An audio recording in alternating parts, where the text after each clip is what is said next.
We checking the sound, making sure everything's good. Shalom, Akim Wa Akwa, Yabashim Ashai Brakatham. Bear with us, Baba Kusha. Take a second. Yeah.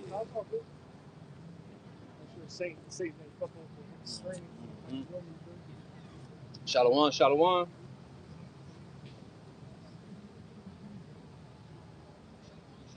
Good. Okay, we good then. Hey, Shalom. Shalom. We're the Real Hebrew Israelites, part of Great Millstone, Los Angeles, currently teaching in Sherman Oaks. Before we get started with today's lesson, we're going to turn face the east and give all praises, glory, and honor to Yahweh, Ba'ashem, Yahushai, Ba'ashem, Rakakwadash. Barakatah Yahweh, Barakatah Yahweh, Barakatah Yahushai, Barakatah Yahushai, Barakatah Yahweh, Barakatah Yahweh, Barakatah Yahushai, Barakatah Yahushai, Barakatah Yahweh, Barakatah Yahweh, Barakatah Yahushai, Barakatah Yahushai. Double honors to the apostles and elders of Great Millstone who grew well through the Spirit. That's right. And peace and salutations to the hopeful elect out there who are fighting and continuing to teach this thing of ours in truth and sincerity. Once again, we're the Real Hebrew Israelites, part of Great Millstone, Los Angeles. And we're out here once again to do what we do best on the highways and hedges as prophesied in the scriptures, edify, prophesy, and teach. And today through the Spirit, we're going to open up with the current controversy going into this week with Captain Cesariak on that recent podcast saying that Yahweh Shemi Ashai doesn't control good and evil in the world. Wow. He went on a public podcast and was getting cut by Sadnetta, who is not even a Hebrew Israelite, who was going through the scriptures and confounding Captain Cesariak on our own book. And he openly doesn't believe in the scriptures and believe in the Most High. But even he knew that all things, pursuant to the scriptures and pursuant to prophecy, is ordained by the Spirit and a decision made by Yahweh by Shemi Ashai. So what we're going to do for the Spirit to open up.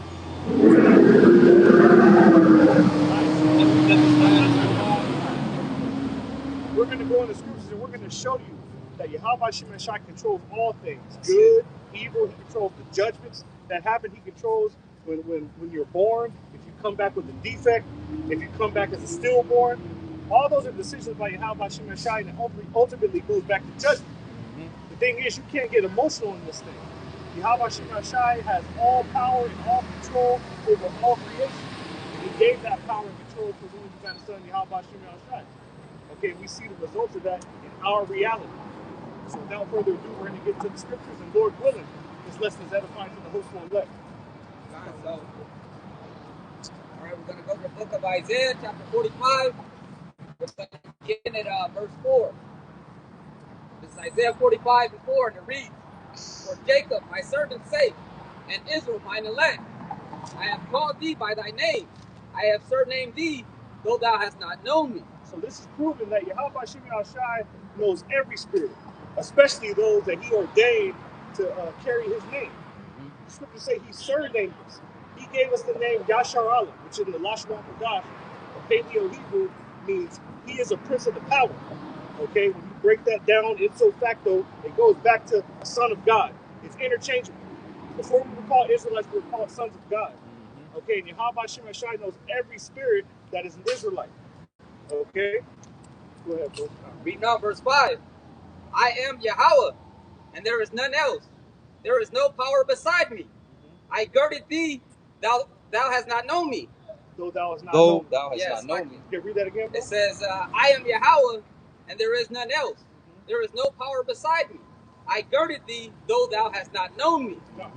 Verse 6. That they may know from the rising of the sun and from the west that there is none beside me. I am Yahweh Shemi Ashai, and there is none else. There's no other way to put that. Yahweh Shemi Ashai is the ultimate power. Okay?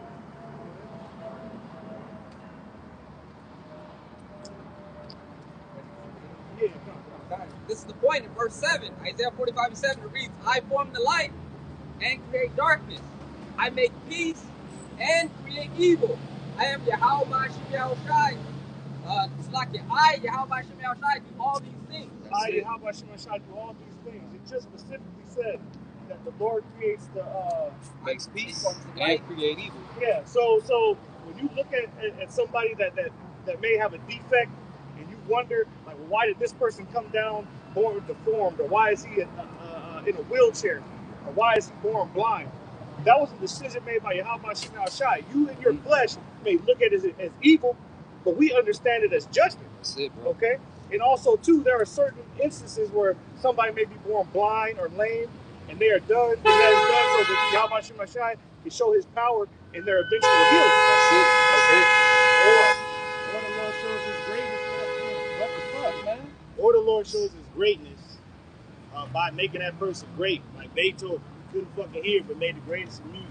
Fucking Ray Charles, you got Stevie Wonder. Well, that's the greatest blind men that can actually do greater than people that actually have sight, but they're Israelites. Right. That's the main denominator, is that the Lord makes Jake great even with these defects. Yeah, and, or in the Lord's state. Like we have less opportunity to do every goddamn thing, but yet we excel once we jump into it. It's beautiful you brought up Stevie Wonder through the spirit, because Stevie Wonder is the exact person that came up in the topic of debate between Captain Zariak and Son Desert. Okay? Zariak got all emotional, but it's crazy. The spirit was on Sonetta to basically show him that that happened to him because Yahweh Shemashai ordained it. Wow. But the Zariak said, no, the Lord didn't make him blind. The doctors made him blind. But here, Captain Zariak saying that the Lord Yahweh Shemashai doesn't control people that He does. Oh, okay. And also, Ray Charles wasn't born blind, so it shows you that in the movie. Right. Yeah, right. He was made blind, but then through that, Lord was working on him. Same with this dude Oppenheimer. Yeah. You know, he already was going to school, doing his shit, and then the Lord kept sending him dreams about that new tech that he wanted to bring out. Oh, that's the scientist. Our spirit, that's what I was Amos saying too. Yeah, to show that the Lord controls both. But this is Amos 3. No, that's the spirit, bro, because I had to get the sign for these, bro. It's all the spirit. We all one unit, so brothers gotta go help on the western. All quiet, yeah. That's it. That's the spirit. How the brothers is going into this beautiful topic that the Lord controls everything. Mm-hmm. Who you think is going to bring this great third woe? And people, I don't want it to happen. But in Joel, it has to happen in order for Israel to be free from captivity. That's right. It has to happen. Then the Lord introduced the first woe to show the greatness and the wiseness of Timon, which is the Germans. And our apostles broke that down. And the elders before them. So we had a right breakdown. So we got the doctrine on point. This is the doctrine of Yahushua. We continue in the apostles' doctrine. You know, and even, hey, your boy Pew was so like, man, I like this guy. He had the prophets in the back and shit when he opened the vaults in the room, right? He had the prophets in the back, but guess what he got? He got a nuclear doctrine. How about So that? he's like, man, let me get on their team and get my own doctrine going. A nuclear doctrine. But yet, that's in the scripture. There is a nuclear doctrine. You leave it to somebody like Captain Zariak, they'll say, the Lord never ordained World War III. That's because men down here are fighting. No, It's just man. like, That's in the scripture. this nigga is talking like a fucking down south black woman. My mother be saying, oh, but man, what man? You can't fucking just say all mankind. What man? You don't ever want to name this clown.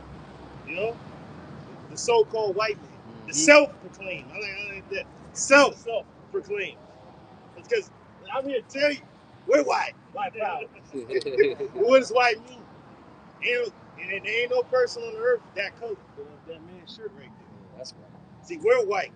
We're the white people. They put black on us to distinguish us from them and to give Esau that was low level, that's not bankers or a Rothschild family line, to make them give them the level. So he created white, put it on the lower level Edomites so they can feel like they appreciate it. You want the black man has a negative connotation when you go to And who's the main one for us? We black, they're black, we're black this. It's a fucking black woman. You don't really see a lot of Jake men say black woman. I'm just a brother, man. You know? Or I'm an Afro, whatever. The main one saying black this and black people is a fucking so-called black woman, man. That likes that wicked ass shit. She's a demon. But it's because this society has made it so. Oh, the majority of the graduates is fucking the black woman. Yeah, a lot of them graduate, but a lot of them don't go into the fields that they fucking go study for. I know. I was there. Okay? Now, the main demographic of women that get into the fields they actually study for is the goddamn Moabite woman, the Chinese woman. But the reason is because her father is on her ass from birth, and she comes to the States. He said, I'm sending this money from China to put you through school so you can bring your ass back and bring us that money here.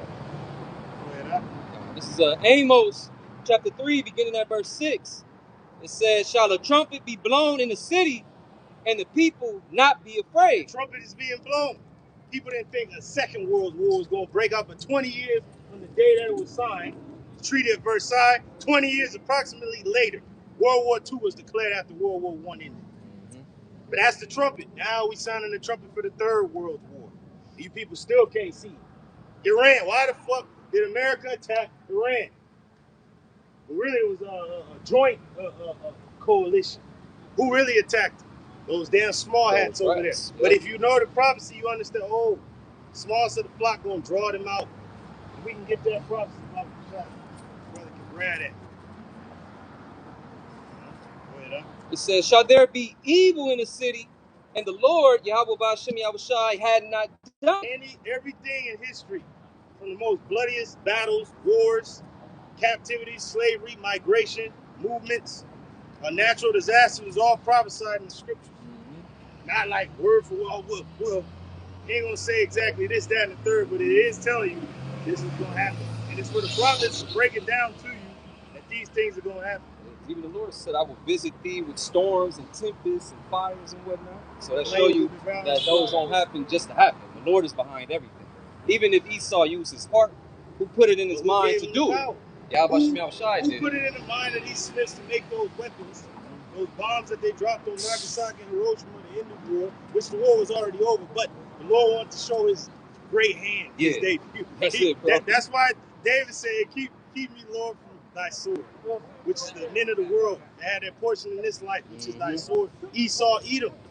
The Japanese already fucking surrendered like a week or 2 weeks before they dropped them bombs on them fucking two cities, but they wanted to see what they could do. They didn't know they was gonna blow the fucking world up, but they still dropped them anyway. Why? Because the Lord put in their spirit to drop those bombs. And that entered the world into the atomic age. Right? Now we're in the nuclear age. What you think is gonna happen? Go ahead, verse 7, it says, surely the Lord Yahweh Hashem Yahushai power will do nothing, but he revealeth his secret unto his servants the prophets. See, the Lord ain't gonna do nothing, but he reveals his secrets into his servants the prophets. We understand that we will be in this land in captivity, awaken in this captivity, and declare unto the world who we are, and who our God is, and who our Savior is, and what they really look like, who they truly are, and who they for. White power. Right there it is. White power, yo. So it is what it is. And you people are mad about that. You ugly ass goops getting away with shooting our people. It's all right. Hey, man back in the spiritual realm now. It's right mind. And your ass is going to go into captivity. Every last one of you fuck ass Moabites, we don't like you. We ain't never liked you. We like your woman, though. You know, bath the water. They make it hot for you. But you men, you're going to die. That's why there's a million of you assholes that's about to get sent into this third world war and die over there. Remember, this happened to the prophecy. The Lord got to do something to raise Judah up and arouse them up for this racial war that's about to take place. And that's prophetic as well. Yeah, I'm surprised Judah ass ain't roused up yet. If the black woman hates you, all the women of the world are saying they love you, and the white man ain't never been your fucking friend, man. Look what they doing to your brothers, the Northern Kingdom. They gonna come for you. They gunning for you, ultimately.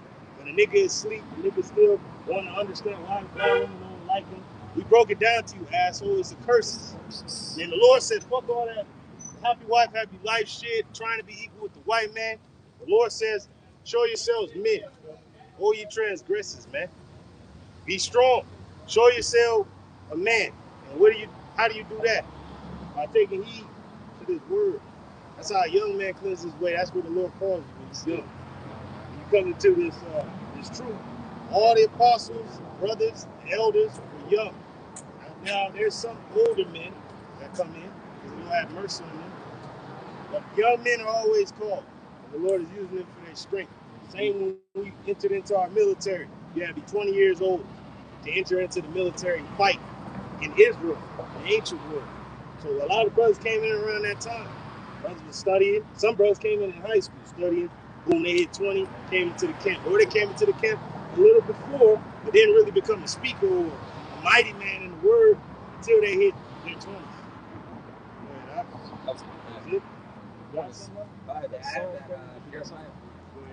This is Jeremiah 50, 45, straight to the point.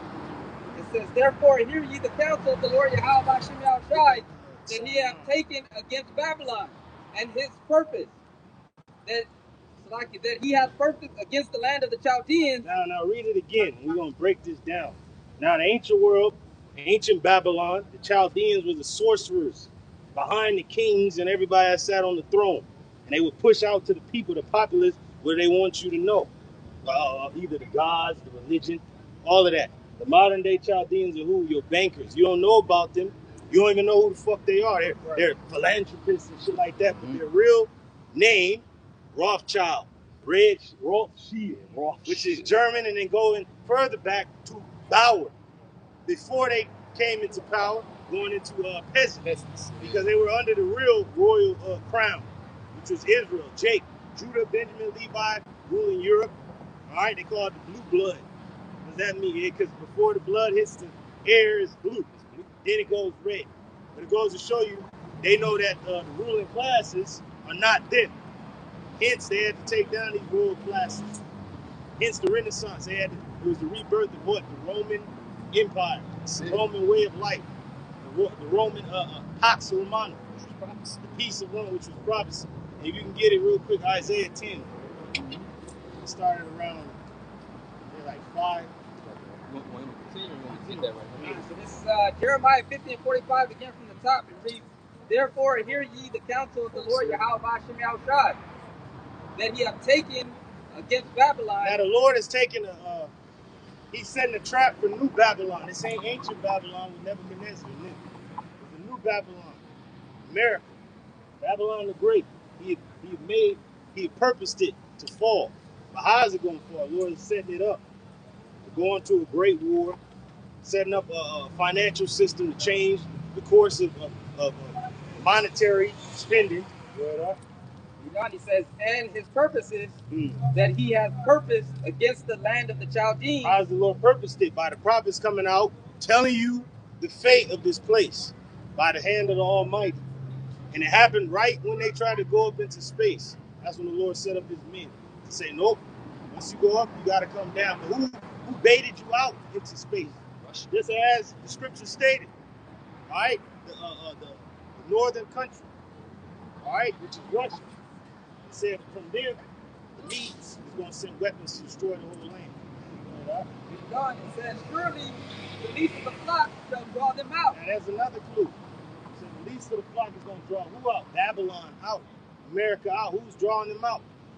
Who is in the back pocket of this government? Who creates all these wars? Who starts these wars? Who are financed off these wars? Small hats, whom you people ignorantly think is Israel. No, they're the state of Israel. It's a goddamn corporation that was set up over there after the Second World War to be a footing in that region. So they got power in that region. Because every major power that came before it, empires went there to die in that particular region of the world. The Middle East or Western Asia. Every empire that came before it went there and died as an empire. They failed right there. So same for Babylon the Great. But they have a footing there. Not complete control of that region, but there's a footing there. And the last place to fall was who? Iran. Persia. But you ain't going to be able to defeat them according to biblical prophecy. They're backed by the Medes, which the ancient Medes are the Japhetic peoples of those lands, but they fled out during those wars. Who took their place? Esau, Edom. And then centuries later, Edomites are in those lands now. And how did they really get up in there? The modern day Medes that's up in there now that are Edomites, how did they really get up in there? Really through the Bolshevik Revolution, right after World War I. They had to kill the Tsar, which was the last line of the monarchs. And they got in there with a goddamn democracy, a republic, Soviet Union. All right, and now you got the Edomites over here, same as the Edomites over here. It's just different factions, and they're gonna fight each other. Same nation, same nation of people, just in different parts of the world. Just like Israel. Say the Edomites. It pretty much everybody knew that World War I was a family feud. Right. Second cousins, brothers, uncles, and shit. Yeah. You know, brothers. That's all it is. When they think about it, it's the same people, man. Just like we got different tribes, they got different tribes. Yeah, the Dukes. Yeah, Dukes of Edom. Dukes of Edom. And when you got the Archduke Ferdinand that got assassinated to start off the First World War. There it is. Your family time. Family feud. Go ahead, huh? Reading on, it says, surely he shall make their habitation desolate with them. That was it. And that's going into them creating those weapons, going into teaming the Germans that created those weapons to destroy the whole land. Now you got to go into teaming even before World War II with the atomic weaponry. They already had advancements. It was in 1900 that this dude Hindenburg created that the blimp and shit, the Zeppelin, right? The Zeppelin, right? And they used that as a reconnaissance. But they actually got that schematics from the Civil War, where they had a fucking war balloon where the damn Union soldiers were stationed. And then they used another balloon on the other side to see where the Confederate side was at, where their trenches was, where they were moving their weapons and their ammo and cannons and guns and infantry. So they already had that technology back during the Civil War. Go about 40 years into the future, 1900. This dude in Germany creates the Zeppelin. And he's like, okay, we can get it into the air. Okay, now we drop fire from this. Now we're gonna drop fire from this shit. Right. Now we're gonna put fucking bombs on it. Hey, but that's the spirit though. And we gonna get that. Hey, I'll grab that book over there. Sure, we're gonna get into it. We gotta show you first wall, second wall, the third wall. But it begins here. First World War, right here. And then we're gonna go into the second, which is just an escalation of the first, and then the third. Now, in the First World War, things that were introduced was submarines, what they call U-boats, planes, but really they used the planes first and foremost as a reconnaissance vehicle. They still was working on it. Yeah, I remember they say the Wright brothers invented the plane, the Wright brothers. But really it was two Asherite brothers that invented it. They took the schematics from them and they actually got it to fly a little bit. It was really to soar and they just got it to get off the ground a little bit. Surprise. Scripture says Jacob's a form of all things. Right. All things. So they got the schematics for the planes and they first used them as a reconnaissance vehicle. Right? But then you already know Esau's a sword. He said, well, let's put some guns on it and put some bombs on it. We're going to lose. We're going to use them to fuck people up. Now we're going to get you go ahead and read that and we're going to get Revelation 9. You wanted Isaiah 10? Yeah, Isaiah 10 to show how Esau got down. And the reason I like this book so much, it shows you years leading up to the Great War. Great War broke out in 1914. But what was happening in 1800? We already know what's happening in Babylon. Civil War broke out. Jake was freed. They had to fucking build the railway from the east to the west. They had to go across the Appalachian Mountains, defeat the Gadites. 300 years of war against Gad and Reuben. So that was happening in the States. But what was happening in Europe and all these other places? Where they still have monarchs over there. What was going on? Poland and Israel. Then he lost at the Battle of Waterloo against the Russians. So there you go. A lot was going on. And all this was just leading up to a great war. And it's written in Revelation. 3 woes. 3 world wars are meant to come and go. 2 have already passed. I know it's really going to be paid up. Third one. It's Revelation 8:13. There it is. And the reason I beheld and heard an angel flying through the midst of heaven, saying with a loud voice, woe, woe, woe, Woo! to the inhabitants of the earth by reason of the other voices of the trumpet of the 3 angels which are yet to sound. Yeah, 3 woes. Whoa, whoa, whoa. 3 world wars. All right, that was coming. And John the Revelator foresees all this. And he explained it to the best of his ability what was going on. Like, man, even Ezra talking about it, man, arrow being shot from one end of the earth to the other. What are you talking about? Who can do that? Yeah, one arrow can go from one part of the world to another part of the world. Now, what's the arrow now? Missiles. And they even say if they lost a missile or rocket, so they say a broken arrow. Broken arrow is lost.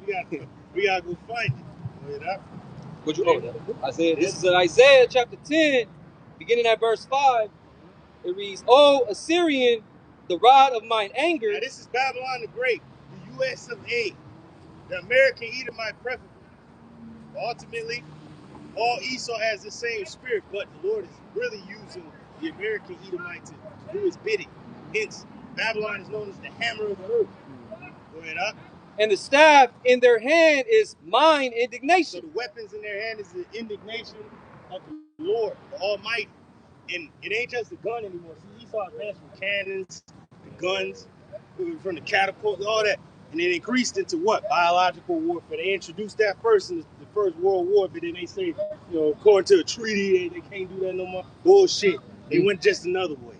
They went a more secretive way. It's espionage and all type of other shit. Right? Why the fuck you think they even got espionage? All these covert different, Yeah. the CIA, was it MR6? The MI6, yeah, MI6, for Britain, and then over here is the FBI, Right. CIA. Three-letter acronym. Yeah, there you go. God. Go ahead, Verse 6, it says, I will send him against an hypocritical nation. So the Lord is going to send this man against a hypocritical nation. Our people are hypocrites. All right? And this was going back in the ancient world with the actual ancient Assyrian going against the northern kingdom, which were hypocrites. They went against their own power. They did pact with other nations, and those other nations turned back, and the Lord used the Assyrians to take them down. But also used the Assyrians to take down the southern kingdom under Nebuchadnezzar, who by nation is an Assyrian, but his kingdom was known as Neo-Babylon. And against the people of my wrath will I give him a charge. So the Lord did it in the ancient world against our people. The Lord's going to do it again. Hence Jacob's trouble.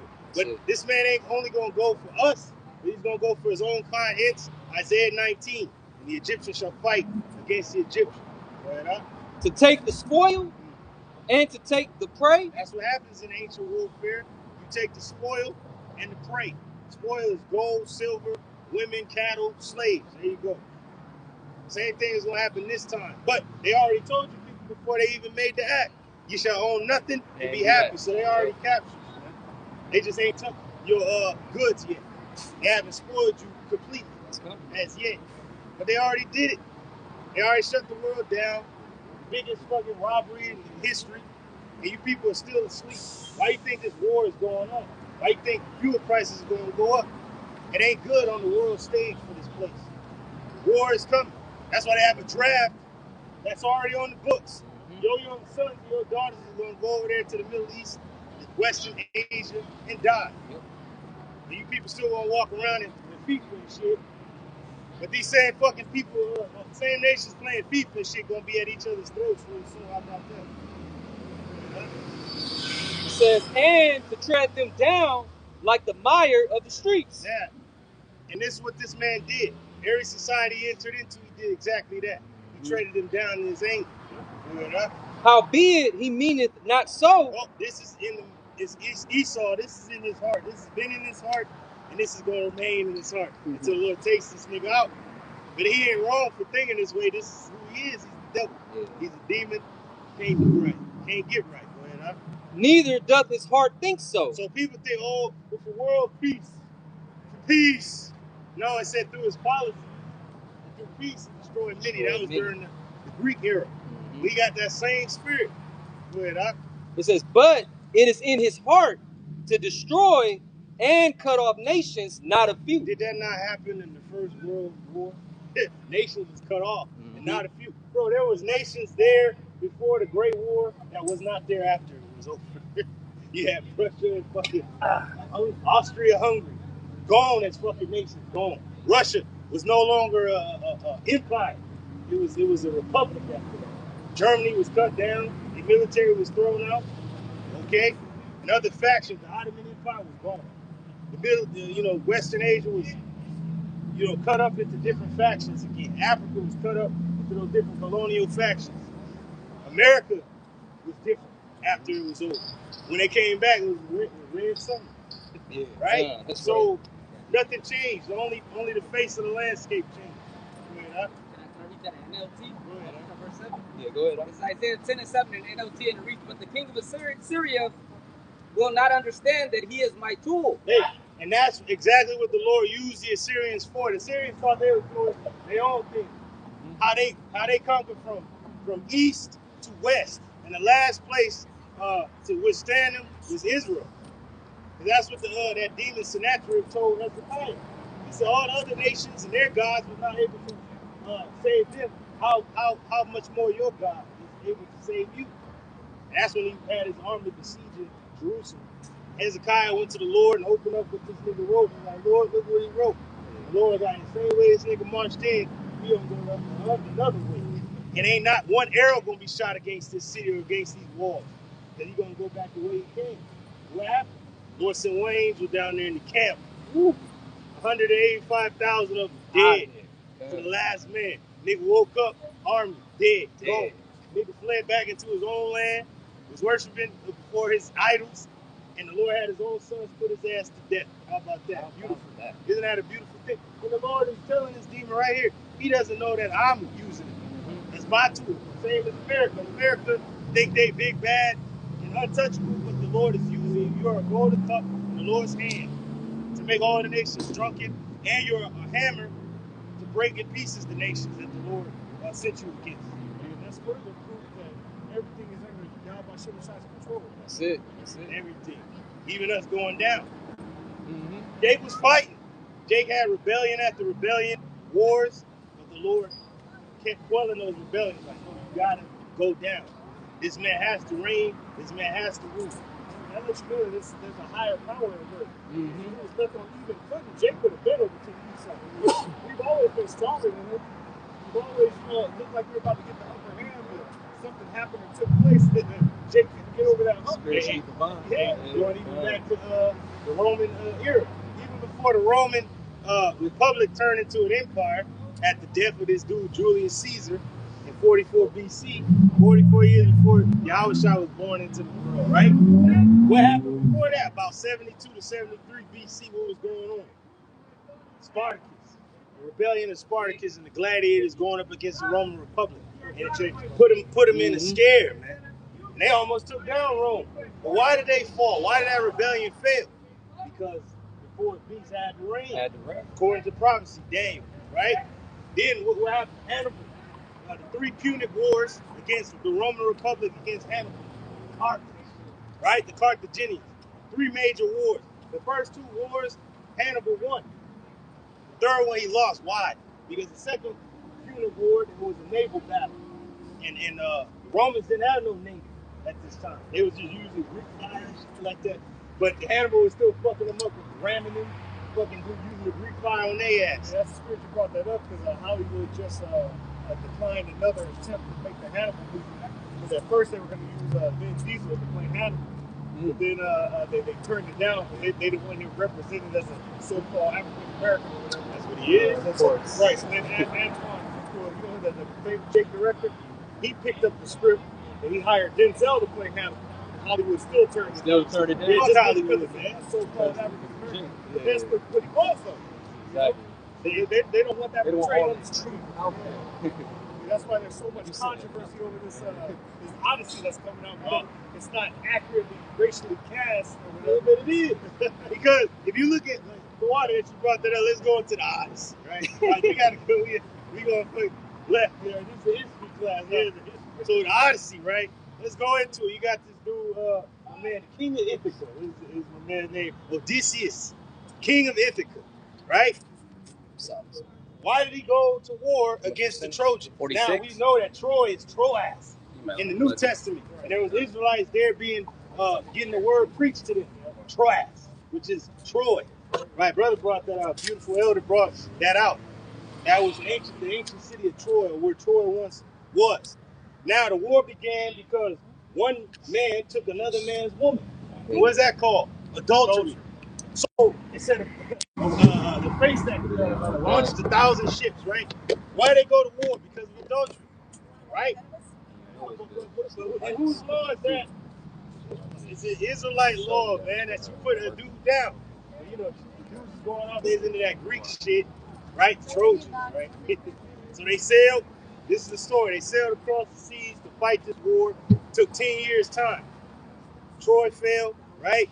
And Troy was defeated, and the Greeks won the war, right? And they sailed back. But that is historically accurate that those two people fighting each other was Israelites, right? Because who was my man Agamemnon? His brother was Menelaus, and Menelaus was who?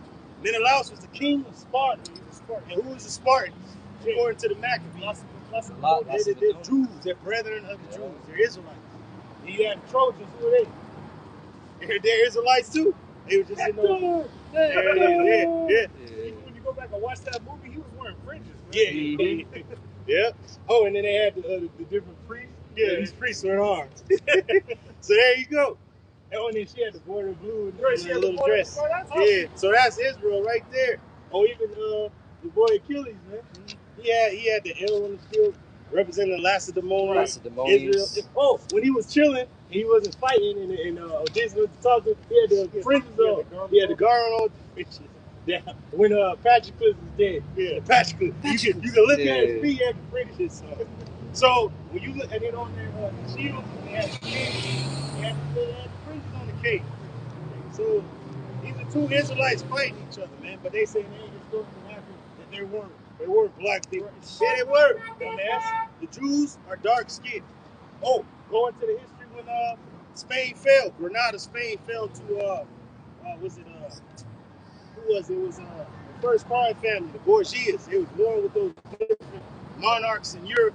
The last stronghold to fall was Granada, Spain, which is where the papacy was. You think it was in Rome, but it was in Spain. Under you got King Ferdinand and Isabella that sent this nigga Cristobal Colon to the New World. Finance this nigga to go over there. They're like, why do you know that there's people over there? Edges. Right there. So you knew that there's people over there. Our brothers. We read the scripts. The Northern Kingdom. Yeah. And the world wasn't flat. Everybody knew it was round. The scriptures say that, the globe, So they knew that the world was round. There were people on the other side of the world. And Solomon sent ships to that side of the world. Land of Ophir. He even documented how long it took to get there. Right? Which was accurate. A year and a half. A year and a half back. Now, when you look at Spain, at the time, when they took down Granada, the last stronghold of the Moors, they held it for about 700, 800 years. All right? They took it down finally, and that kind of like changed the face of Europe. The only places that were untouched at the time was France and the UK. And at the time, the UK was ruled by your boy, King Henry VIII. Right? And he told all his brethren that was in Spain that lost the wars that a lot of them fled down to Western Africa. This is history you don't know. A lot of them fled down to Western Africa to those kingdoms. The kingdom of Ghana, the kingdom of, I believe the kingdom of Mali.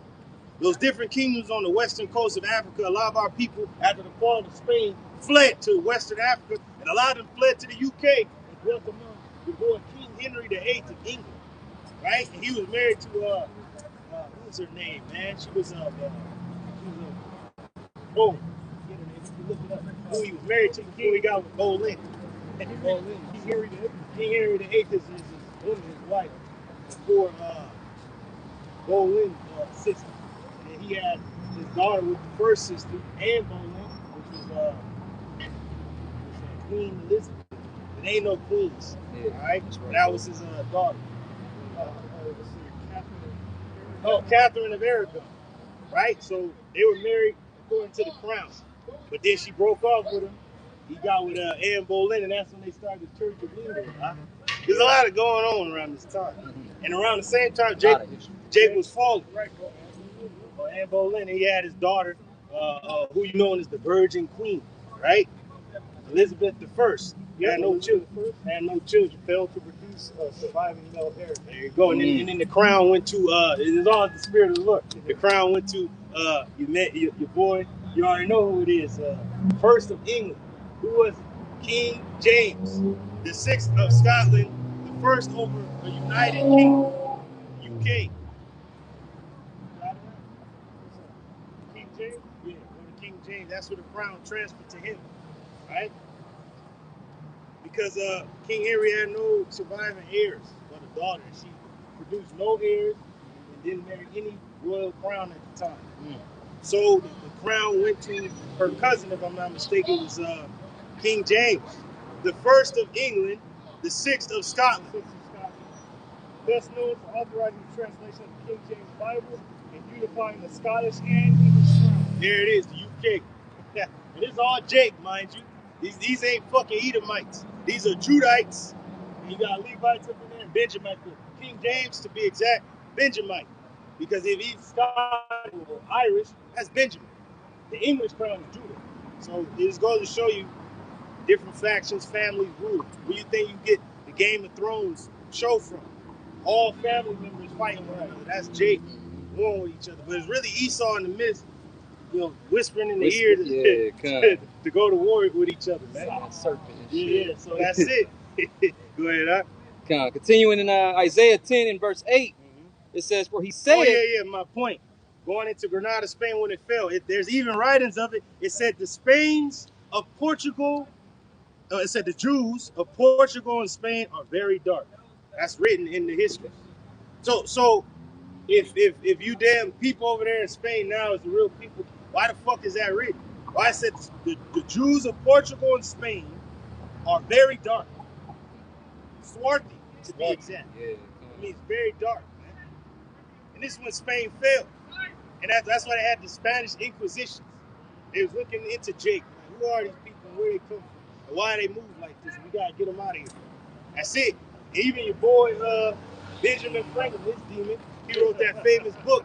He said, why is the majority of the population of Europe swarthy and tawny? It didn't say fucking pale. It said swarthy and tawny. The population of Europe is that. I see a lot of black faces. Right? And this is before Young Washington, right? We got a movie come out with this guy. But that's what Europe was. The whole population of Europe was swarthy and tawny. And it said that the people of the New World are also tawny and swarthy. Who's that? Gadites, Issachar. That's our brothers. Yeah. So come on. All fits together. I see the black faces. Verse 8 in Isaiah 10, it says, for he said, are not my princes altogether kings? Woo.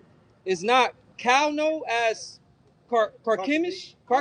Yeah. Is not Hamath as Arpad? And that's beautiful. At the top of the ledger of this chapter, it says, woe upon tyrants. So that's what we're being ruled under, are tyrants. That's why 2 woes have already happened, because of tyrants. And the third world war is going to happen because of the same thing, tyrants, a tyrannical rule. And what did this dude Washington say to all you idiots that love America and shit like that? What did he say? If your government becomes tyrannical and corrupt, you have the right to overthrow that government. That's what the fuck they said in your goddamn constitution. And you stupid fucks have still not done nothing. You got fucking PDF files in your fucking White House, and you ain't done a goddamn thing about it. And now they're going to send you over there to Western Asia to die in a war that means nothing. These are the so-called leaders of the nation, man. That's grounds for a revolt right there. These people are still just docile. Yeah, and just still stupid, and it's FIFA, and they cool with that. But yet, the same people in the World Cup right now is going to be at each other's throats with guns and bombs and drones and shit real soon. So, go figure. Right? Goal! That's the goal! That's the goal of the fucking elites. Is to have you people dead. A lot of you. Go ahead, huh? Is not Samaria as Damascus? As my hand had found the kingdoms of the idols. Woo. So pretty much he said that it was not this place destroyed like this place. If the one place after another place destroyed. That's what Esau has done. He's been the hammer of the earth. Look at Libya before the nigga got in there. Flush, beautiful. Destruction after he left. Shit, Babylon. It said that a squirrel can jump from tree to tree, from east to west. That's how many trees was in this land before the coming of this demon, Esau. Right? But now look at this place. Man, now look what we think. This place is so fucked up. You could think pigeons' natural habitat is concrete. It's supposed to be in trees, man.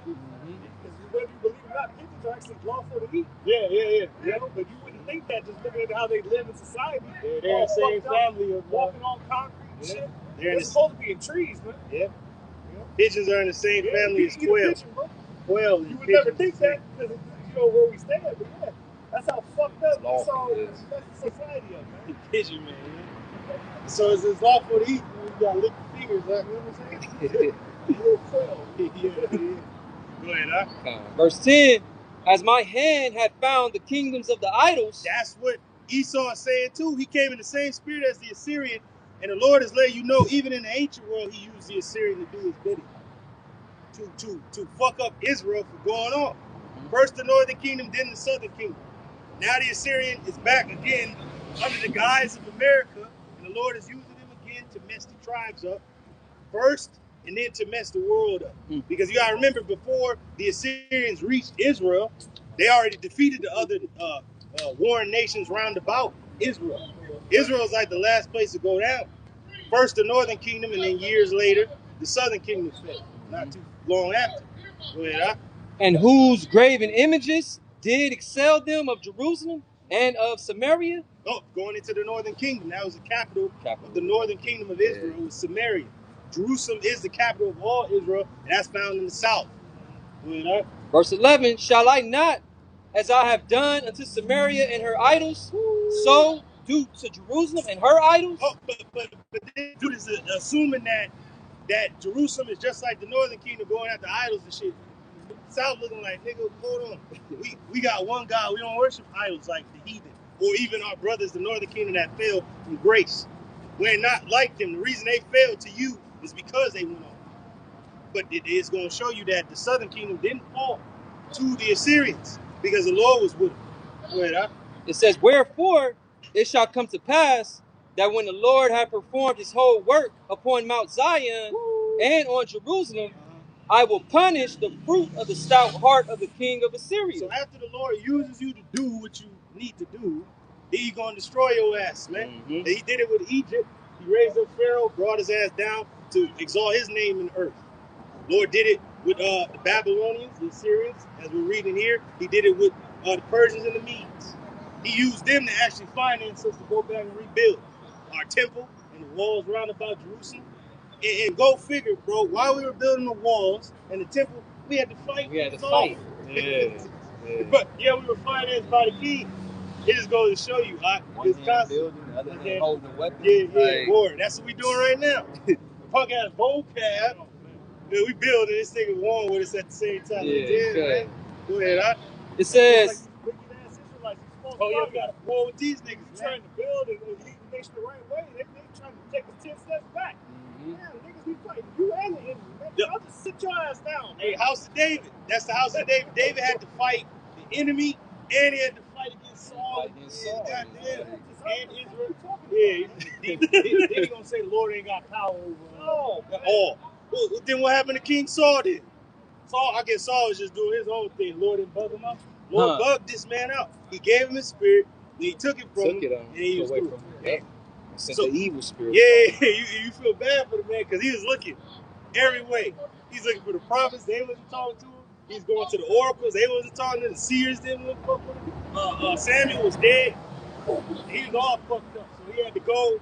The only way he knew is I gotta go the left hand way. And it will lead me to what I want, but it led his ass to his death. Oh, but he got the answer. He got the answer. Told his ass, like, hey man, through. You and your son gonna be with me this time tomorrow. Damn. Yeah, Jonathan, damn. Yeah, hey, but that's a beautiful thing that Jonathan made that pact with David. So, in retrospect, in essence, Jonathan is of the house of David. You can look at it like that. So that's why we always give an open door to these other groups. Like, hey, I may be able to elect. Hey, lest you repent, then you gonna die. And we got to say, fuck GMS. Bombs. Hey, I didn't forget. Look up lest. Look up that word lest. I think me and Issachar brought it out. And it's really pretty much saying, like, if you go this way, it's all bad. Go ahead, huh? It says, I will punish the fruit of the stout heart of the king of Assyria. Who's the king of Assyria now? In our modern times. Your boy DJ T, man. He has a stout heart. He said his heart was more stout than his fellows. It said fellows too. Oh, them other niggas. I got his fellows, right? Because this is the first two world wars was Edomite versus Edomite, and everybody else was dragged into it. Now it's gonna be Esau versus Esau again, but then it's gonna end with this climb. It's gonna be the end of his ass. That less, it says less, is a formal or literary conjunction that means for fear that. So if you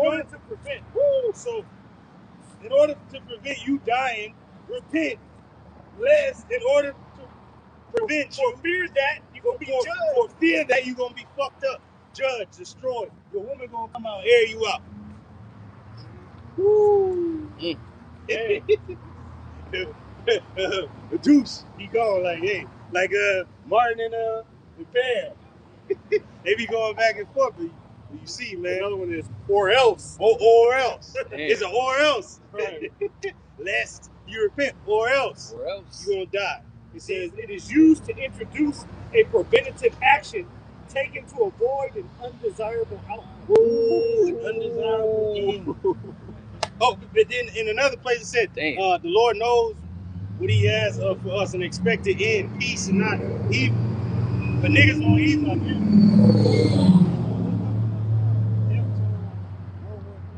On the chat. Oh, okay, yeah. Approximate death toll. If it was to eventually break out, it would be the death toll. Not even the nukes. We already know that's okay. It's just one more. Yeah, for sure. Got some more?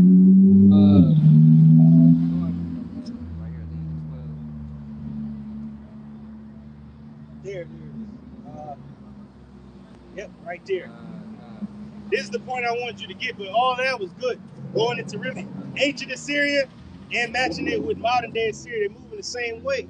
Because the Assyrians was far more advanced during that time. They was moving swift. And the Lord was just opening up places for them to just attack and raid and take down.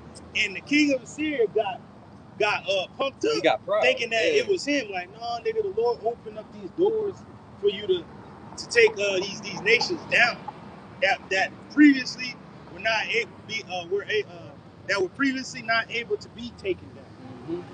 And the Lord allowed them to take them down.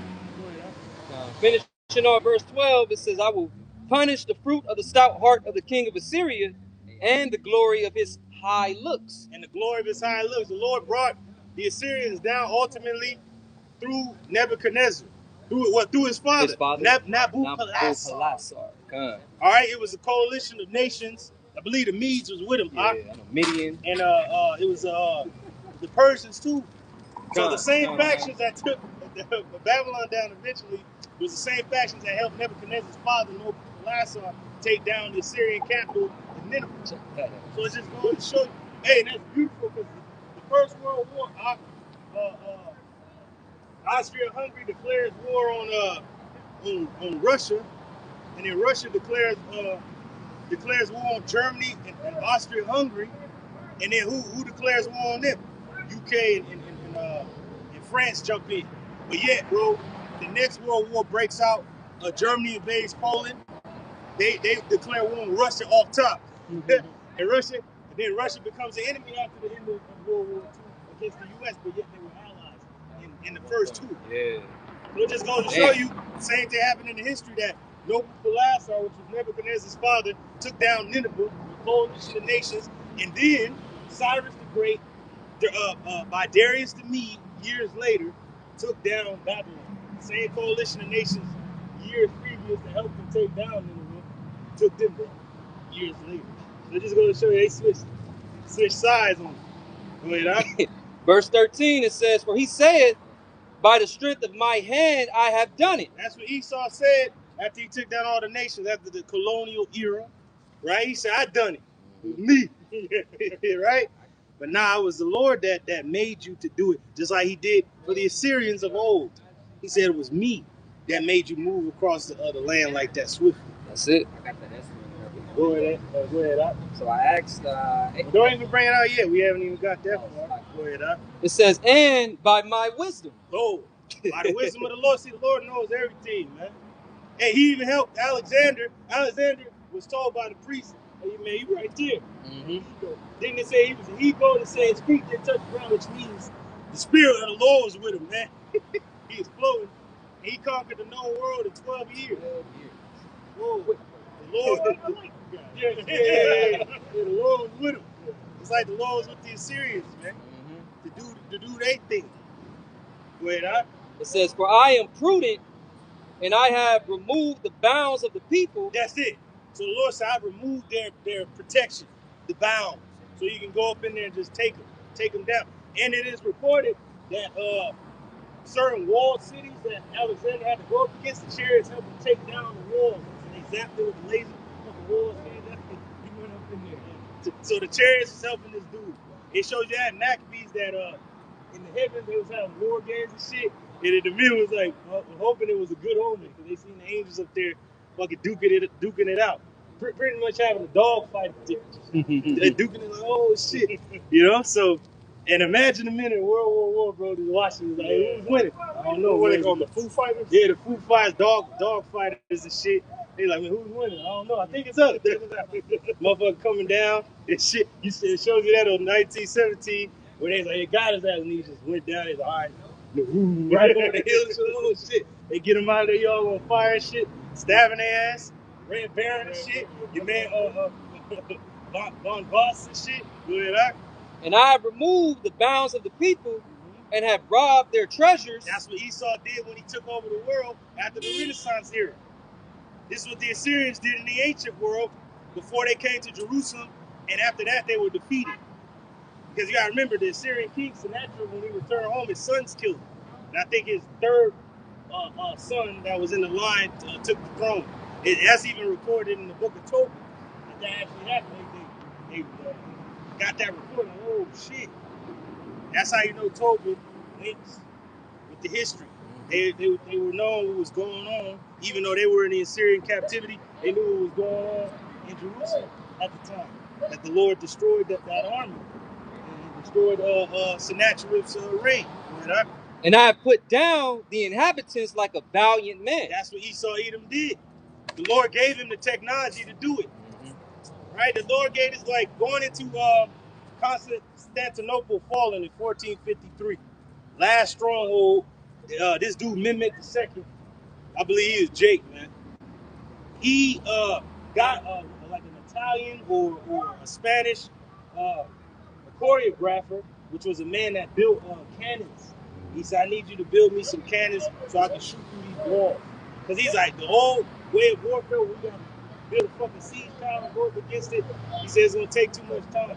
I need you to build some cannons and break through these walls so we can just get up in there. The man constructed the first cannon.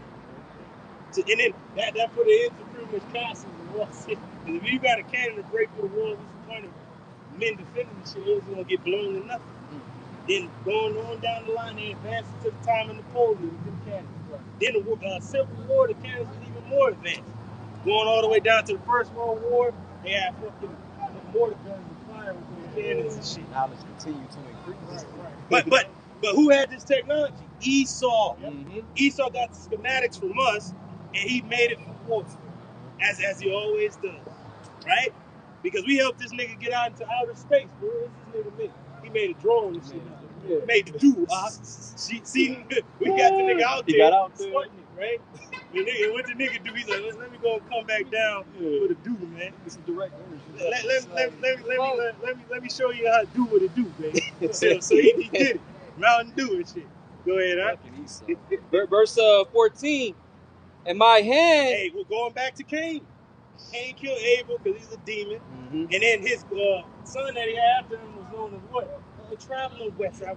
Oh, and then you got to go into what the brother in the UK brings out, that these men were already into metallurgy back then in the ancient world.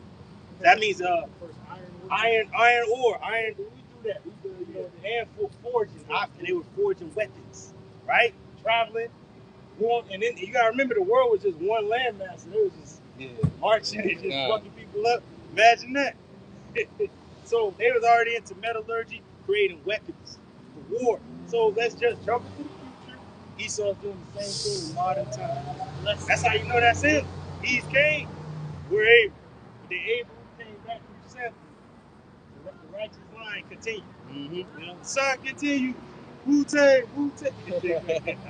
It says, verse 14, and my hand hath found as a nest the riches of the people. Woo! So this man found the riches of all the nations of the people, right? That's why he took over Africa and those different lands, European colonies and all that. He took down the monarchy, went into those castles, and he has the riches of the people. Then he came to the New World and got what? Gold and silver. That's what he came over here for. Then he got the peoples also. And that's why the Lord said, you're taking out my goodly and precious things. That's in Joel. Yep. The Lord had to remind this nigga, like, hold on, nigga. You went into my temple and took my precious and holy things, my people. I ain't talking about the gold and shit. Fuck that. Go ahead, hold on to that. Yeah. Keep it warm for me. But you took my people, which is as gold and silver and precious things. And they hit Right. Done fucked up, right? Yeah, even Hitler said that. He took the Lord's precious jewels. Oh, yeah, he said it. Yeah, he said it. Yeah. He said it, man. He did it. He said it. He said it. Yeah, go ahead.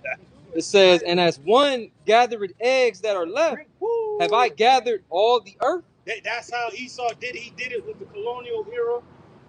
How do you think Germany and France and all these different foreign factions, empires at the time, got those different lands in Africa?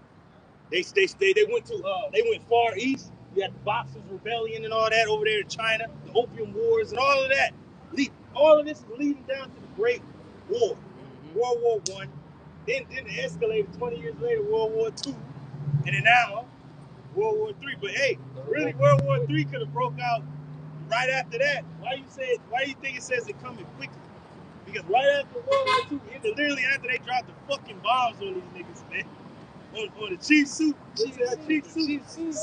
dropped the bombs on them, right? I'm not saying she was a bomb. Oh yeah, all right. So dropped the bombs on them, right? Right after that, what did America and Russia do? Took the scientists from Germany, and they started fucking conducting a nuclear building, the atomic age. Brothers that haven't seen the Oppenheimer must watch. Must watch. That perfectly shows you exactly and then Operation Paperclip. Yeah. That's the operation that they used to get those German scientists that actually created the first jets. You see that on the movie Red Tails. That actually Jake, when they saying that our people couldn't fly planes and shit, Jake was flying planes in the First World War, but they classified them as white and shit like that. And you gotta remember the war was in Europe. Remember this. Remember the war was in Europe, and there was no segregation in Europe. There was segregation in the States, where they divided Jake battalions from the Edomites. But over there in Europe, was no segregation. Northern Kingdom was flying those planes. They classified them as white and shit. And while at the very same time, Issachar was having a revolution with your boy Zapata and Pancho Villa in Mexico. Because even the Germans wrote to the president of Mexico at the time to enter into the World War and invade Babylon. But they was fighting their own revolution. They was like, man, we ain't got time for that. Because it started, 1910 to 1919. That was a revolution in Mexico. Right? That's history for you. All right? And we got the same calendar in 1914. And what happened in Mexico in March? The cartel nigga got killed. Yeah. So it's almost like the same story happening again, but just in a different time. It's June. Next month is 250 years. Ooh. What the fuck about that? Oh, and the fuel is cool. Yeah, fuel is cool. And the price is gonna go up, and the fertilizer's done. They just officially closed the Strait of Hormuz. Oh damn. Everybody through. No, Nicole Simpson can't rap, and I got my doubts too. Go ahead. It says, finishing off verse 14, and there was none that moved the wing or opened the mouth or peeped. Hey, now when Esau had rule, especially in the colonial era, nobody was saying nothing about the white man. They went to Hindu Kush. They went to India. They put their ass under the yoke. They already defeated the tribes over here. So didn't nobody move against Esau Edom when he was in his power? The British Navy was untouchable and shit, man. Come on now. Nobody could touch this man. That's why you had the Boxers' Rebellion in China. They went over there to show them gooks a thing or two, man. You know, give them the 1-2. And up, bro. You know? Oh, and then through the spirit of Barack, the elder Barack was bringing out that a lot of Jakes is over there, mainly in southern China. Yeah. Right? And that's where, Bruce Lee and family cover as Jake. So Jake did the Wing Chun and all that. We started all that good stuff. Right? And Jake was boxing over here in the New World, too.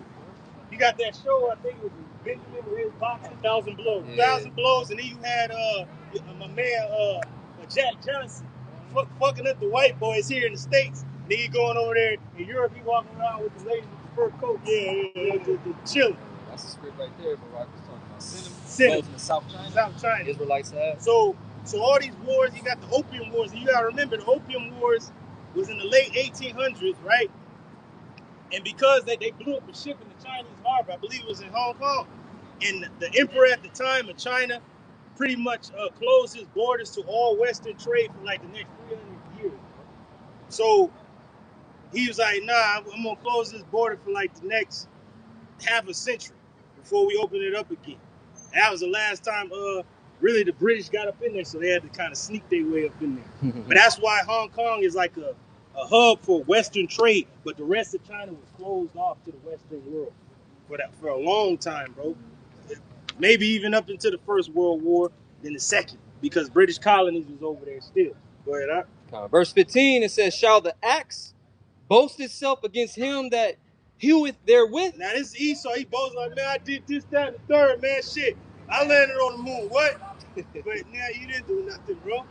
Yahweh Shemashah, our power, the God of Israel, he gave you the power to do all this, to show his power through you, so you can get the world. Hey, he said it in Revelation that he should deceive the nation. He was loose for a small season. Small season, yep. Go ahead, It says, or shall the saw magnify itself against him that shaketh it? Yeah, so well, how is the instrument of boasting when you can't do nothing without the actual person wielding you? Right. So there you go. See, that's what Esau is doing even now. God is dead, and then the Savior is fake news. That's what this clown is saying. Ain't no other people saying what this nigga is talking about. What the fuck? There is a God. You cannot erase God with an edict. There is a God. Go ahead, It says, as if the rod should shake itself against them that lift it up, or as if the staff shall lift up itself, man, as if it wore no wood. Yeah, so how are you gonna boast in doing all these great things and having God-like power without the power himself? As if the Lord ain't the one using it. But we're here to tell you that the Lord's been using you this whole time. And in order for you to win the First World Wars, Jake was involved. How the hell the Lord power of Israel is gonna give you all this technology and not have his own people in the midst of you wielding it? Right. Come on now. Jake invented the plane, and they gave it to the Wright brothers and shit. The Wright brothers, right? Get it? Right? The Wright brothers, right? Gave it to the Wright brothers, right? So, and then they invented the plane. They still didn't even know how it was really moving. They couldn't really land the shit as well. But yet they used it in the First World War. They used the Zeppelin, all type of shit, bro. So the Lord advanced them super quick. It was like from 1900 to 1940, only 14 years, bro. The advancements from that time to that time, they already had fucking mortar gun fire, machine guns, gas, all type of shit. God, and then the war progressed on. They had even more things introduced: tanks, fucking digging tools, submarines, planes. Come on, man, bombs, all types of shit. Agent Orange. But that's where they get Agent Orange from. Is from this particular war. Go ahead, huh? I think that was the point. Keep going, because Israel ain't been forsaken. Because you gotta remember in those wars, Israel was there. I looked up Native Americans in World War I. Now, the draft came for the people in the states. If you was a citizen, you got sent over there.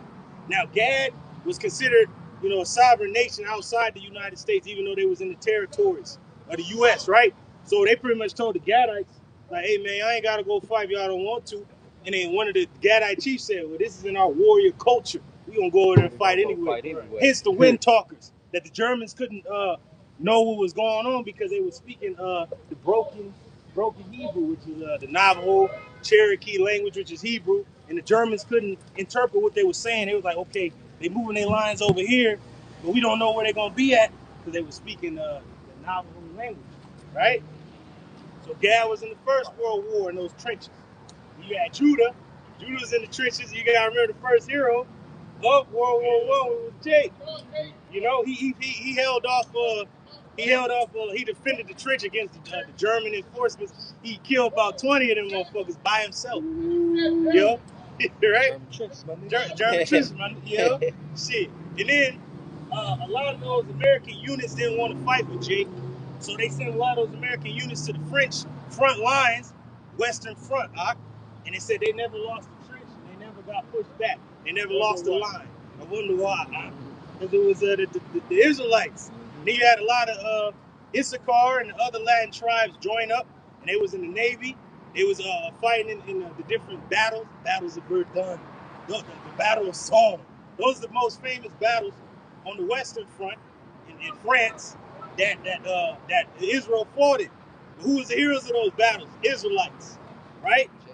And then you had in the air a lot of Issachar, and Benjamin was fighting in the Royal Air Force, right?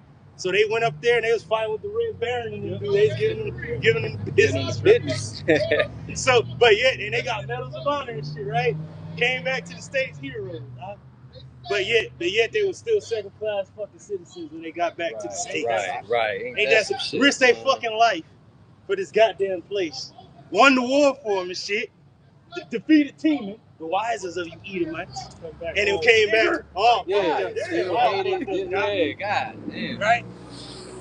And that's crazy because Issachar was flying in planes, bro. The plane was just invented fucking like 14 years earlier. You already know how to fly this shit. Like, come on, man. You know? So it just goes to show you that's Jake. That's Jake, bro. And then they said in the Second World War, Jake is a monkey, a nigga can't fly. And yet, the Red Tails was the main ones defending those bombers going over there, bombing the heart of Germany, which is Berlin. And it's because of the Red Tails that they won the war. Then you had the tank battalions that Jake won. Then you had Issachar and Gad fighting in the Pacific against crazy ass airmen.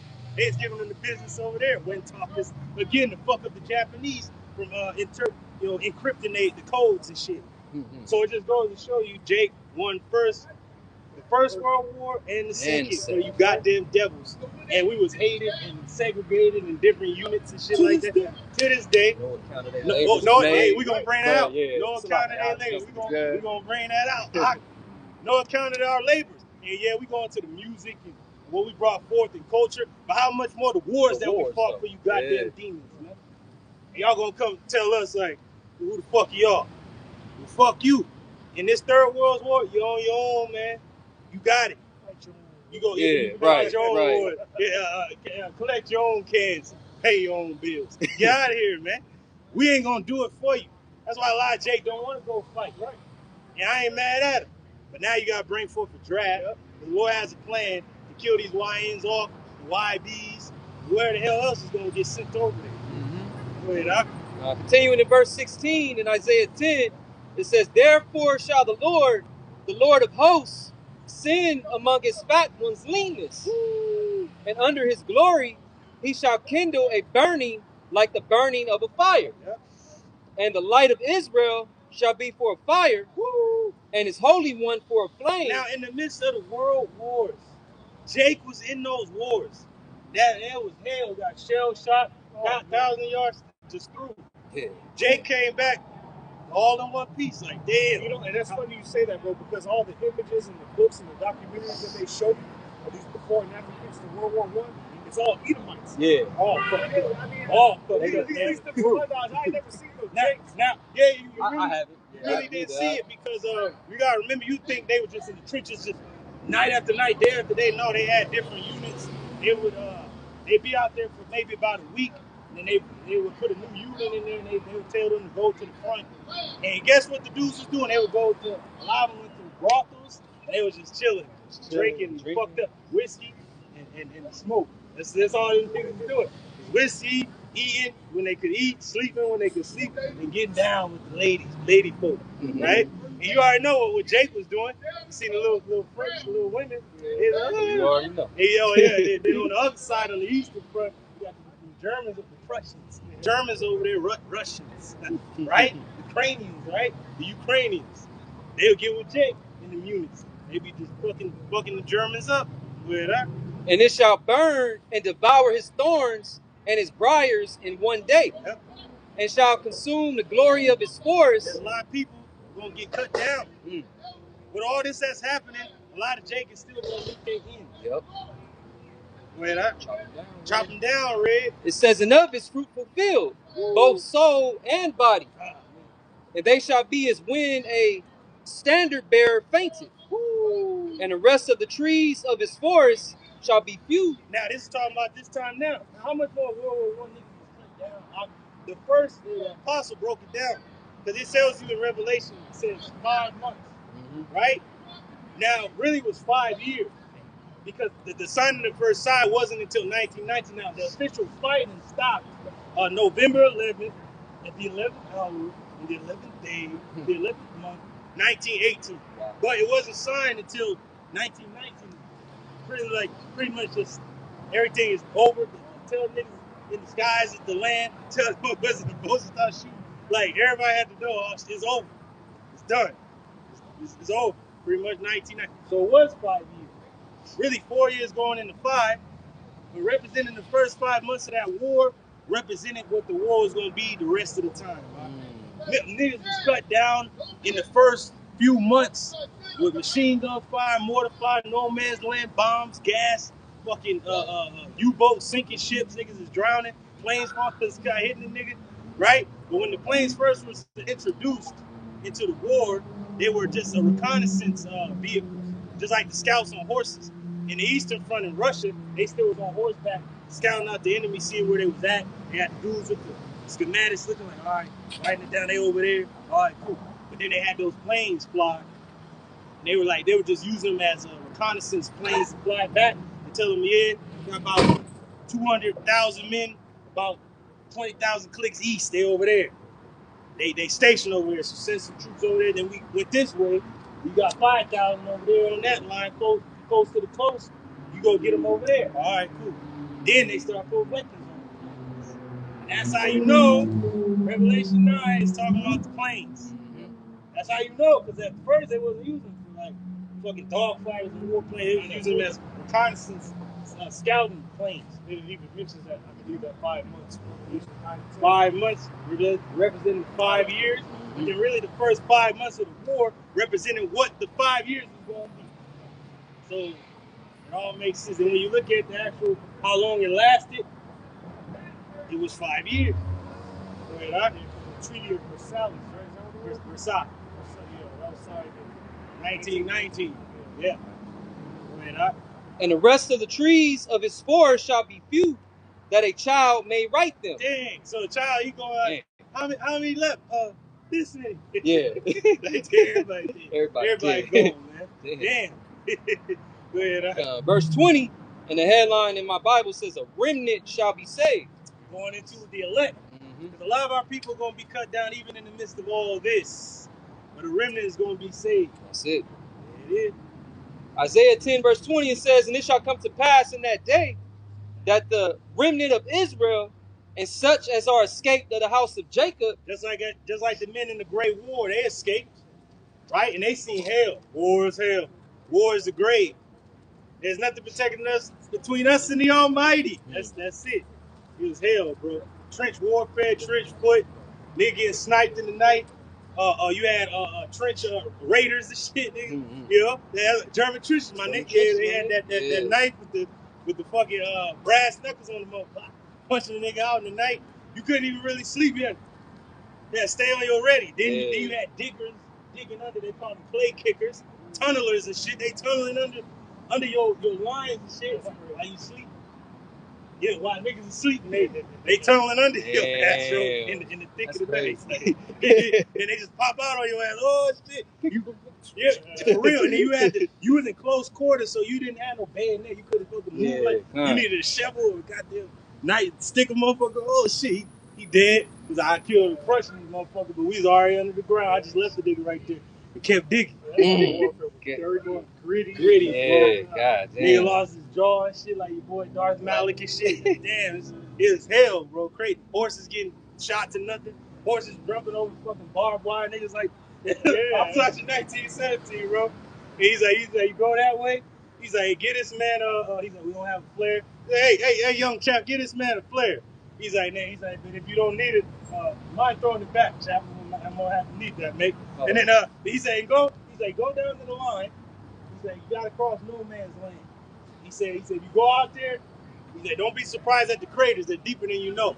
He said, you fall in there, there's no getting you up.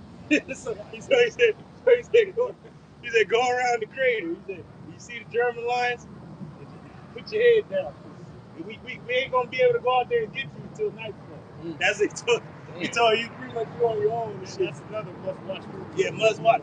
And he said, you gonna see it opening in the clearing with the barbed wire. He's like the young chap bowing. You'll see him. He's just dead, but he's bowing. So you'll see the young chap bowing. He go right through there.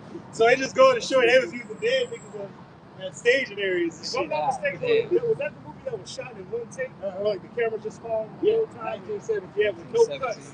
Okay, that movie is a must watch, bro. That should have put you like right in the Like, whoa, shit, yeah. You feel like everything he's going through, you going through, bro. Yeah. You right with him the whole time. Right there with him, bro. Like, the way they filmed it, it's like you right with him. Yeah. Perfect. He goes. Yeah, he moving. He moves. Yeah. Anyway, he's moving. I'm out of here, man. I'm rolling, man. Yeah, I'm about to say, I'm going to street, That's bro. weird, man. But 1917 is from the Allied side, and you had a quiet on the Western Front was from the German side. Imagine these dudes seeing the tank for the first time, bro. Yeah. Like, oh shit. Shit. Now, when they first constructed the tank, it's in this book. They had the difference between the female and the male tank. Now, the male tank obviously is gonna be the one with the cannon on the shit. That's, but then the female ones was the machine guns on the sides that you see on the Western Front, where they just rolling over niggas, and then they just throw like a ladder thing across the trenches so it can roll over and won't fall in there. So they roll over, and they got the machine guns on the side, going like that, shooting every nigga on the side. They can't even get in that moment. They just get shot, and nothing get crushed. And goddamn, you imagine seeing that for the first time? bro, and then right after you see that, and your boy just got crushed. Your boy got crushed like a nigga. Do you see? They say you see dudes coming with gas masks and flamethrowers and shit. Burn your ass out. You seen it? I ain't never seen no shit like that. Then you get out, and then the nigga, you expect the forces to arrive on the train. He's like, God damn it, where the fuck is he at? Oh shit, I don't know where they at. And they like, go scout him out. They go scout him. Every nigga dead. Yeah, because they couldn't put their gas mask on fast enough. The fucking gas killed these niggas on the train. That's hell, bro. Imagine you expect the infantry, like, oh shit, we all fucked up that. Niggas dead because they couldn't put their gas mask on fast enough, bro. Yeah. Then you in London, bro. You say you just in London, you playing Mario London, yeah? And you used to see a Zeppelin. Oh shit, it's over. Once they see that Zeppelin, niggas is going crazy. Oh, they dropping bombs on niggas. Dropping bombs on London and shit. Go ahead, huh? It says, and such is our escape to the house of Jacob. Now, if you escaped that war, man, you was somebody. But like my man Thomas Shelby said nobody came back. He's like, so he's like, I was a believer. He's like, I believed. He said, but old girl was like, but the war changed. He said, yeah, it changed everything. You really think like right now everybody knows that this place is corrupt because of what's going on. Oh no, we've been fighting for the fucking rats the whole time. Nigga, you've been fighting for them the whole time. But now you know. Yeah. But they knew that in World War I and World War II. What the fuck? Why did I lose all my comrades and shit for? What the fuck was it? What was the reason? Right. German trenches, my nigga. What the fuck was the point? All wars are Bankers' wars. That's it, bro. And who told you that first? The apostles. I ain't hear from a government official. I ain't hear from nobody. I heard from the apostles. And they heard it from the Lord. Hey, that's it, bro. This war ain't your war to fight. I need you to go out there and preach. That's what you do. It says, and such is our escape to the house of Jacob. Woo, so the elect is going to escape. Now, in the midst of Jacob's trouble, societal collapse, Egyptian versus Egyptian, what's going to be waging? World War III. And if the first two world wars was hell, what do you think this one's going to be? Woo. Now, you got to remember, I mentioned the planes when they first introduced them. They were reconnaissance vehicles. What about the drones, huh? Wasn't the drones just a little kid with a race car fucking control that shit? He's driving the shit at first. And he was like, I like that. Now the fucking weapon. Now it's a goddamn two in the sky. Right. Now I'm gonna make it do what it do, baby. Now, there you go. See?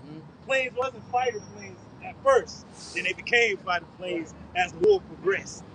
So now we got drones. A little kid flying and shit in the neighborhood. Mom, look, wow. Now it's gonna be a damn weapon. They've been using that in the Ukrainian war since it began. Yeah, y'all seen that movie? I forgot the one with Gerard Butler and Morgan Freeman. Yeah. They show you what the drones could do a little bit. They can target facial recognition. Yeah. Just zoom in on. Yeah. Oh, and then don't forget about Eagle Eye. Huh? That's another one. That's another one. Came out first. Shia LaBeouf, I believe. It shows you what they can do. You know? And remember that episode of Futurama? With, remember them dudes was playing basketball and the dude had a cannon in his chest? He's like, Ultra, showing what a man with a cannon in his chest can do. He's like, no, Strongbow. He's throwing the fucking chair. That's what it is. That's what Esau's doing. He's showboating with his weapon. Mm-hmm. And best believe on that sword of they're making a pact. What was it called? The Abrahamic coalition, a pact or something that they were trying to make between the Zionists, Israel, the Islamic Republic, and all them factions, right? But they showed one of those curved swords from the Arabian. You seen it on Aladdin? Remember the scimitar? Yeah, the scimitar, and it shows you all the weaponry these devils got. And it shows you a satellite and a drone and a syringe on the shit, representing the sword that this nigga got. Damn. So you tell no, a drone is just for like kids, just, you know. No, it's a weapon of war now. Go ahead, Doc.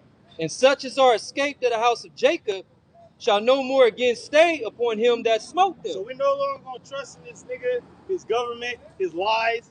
We don't believe a damn thing this nigga said unless it's prophecy. We like, yeah. Then we like your boy Leonardo DiCaprio. Yeah, we just looking for that. We looking for what say. So all right, cool. But everything else the nigga say, I don't give a shit. What he talking about? Shit, like I'm gonna do this, I'm gonna do that, I'm gonna bring peace. All right, man. I'm gonna end World War III before it starts. All right. Yeah, okay, yeah, all right, man. Go ahead. It says, but shall stay upon the Lord, Yahweh Ba'Shem Yahushai, the Holy One of Israel, in truth. Woo! In truth. We have to understand the truth of the whole matter. That all wars are vanquished wars, and, well, war's hell. You got women folk thinking they all tough. Oh, man, you seen the World War I movies, man? Hell. War horse and all that shit. And fucking Battle of the Somme, and, you know, it just is hell. You see the Red Baron? This shit is crazy, man. Blimps and shit everywhere. Zeppelin, planes, they flipping through shit. It's just hell. World War II is even more dramatic. When you see Pearl Harbor, just that battle scene alone in that movie, I love story, all that shit. But the battle scene is dope as shit. Shit is dope, That's still you got the Japanese is flying through the fucking boats and shit like it was nothing. It was like a race car, you know, spy racing. That's real warfare right there. Niggas getting blown to bits, ships capsizing, niggas trying to break out, drowning. That's real. That's real, bro. And you got I don't know if you ever seen Iwo Jima, man. Like fucking flamethrowers, all types of shit. Imagine you on a fucking sandy beach with ash and shit. And imagine a nigga come by with flamethrower, the sand you laying on fucking just turns into fire. You just get burned. This shit was crazy. Nigga got a crazy nigga pop out the hole and shit. Banzai charge your ass with a samurai sword, you dick it, dodge it, you stab his ass through, he blow his ass up right there. Like, God damn, you get blown back. You ain't got no leg. You like Hank Small, this shit, no chins through. Yeah, you in a damn hospital bed. Like, you like to the dead. You should have just left him there, damn it. You should have left me there. No legs. No legs. God, you like this. Oh shit. They shot my friend, man. You took my like baby. Yeah, man. Oh, all right, cool. That's it. War is hell. Oh, you gotta remember, a lot of our women during the war, to join the war effort, they had to go to the factories and build shells and shit. And they became nurses. And a lot of the Judite women, Issacharite women, and Gadite women want to go to Europe to help the war effort, but the fucking United States wouldn't let them go over there.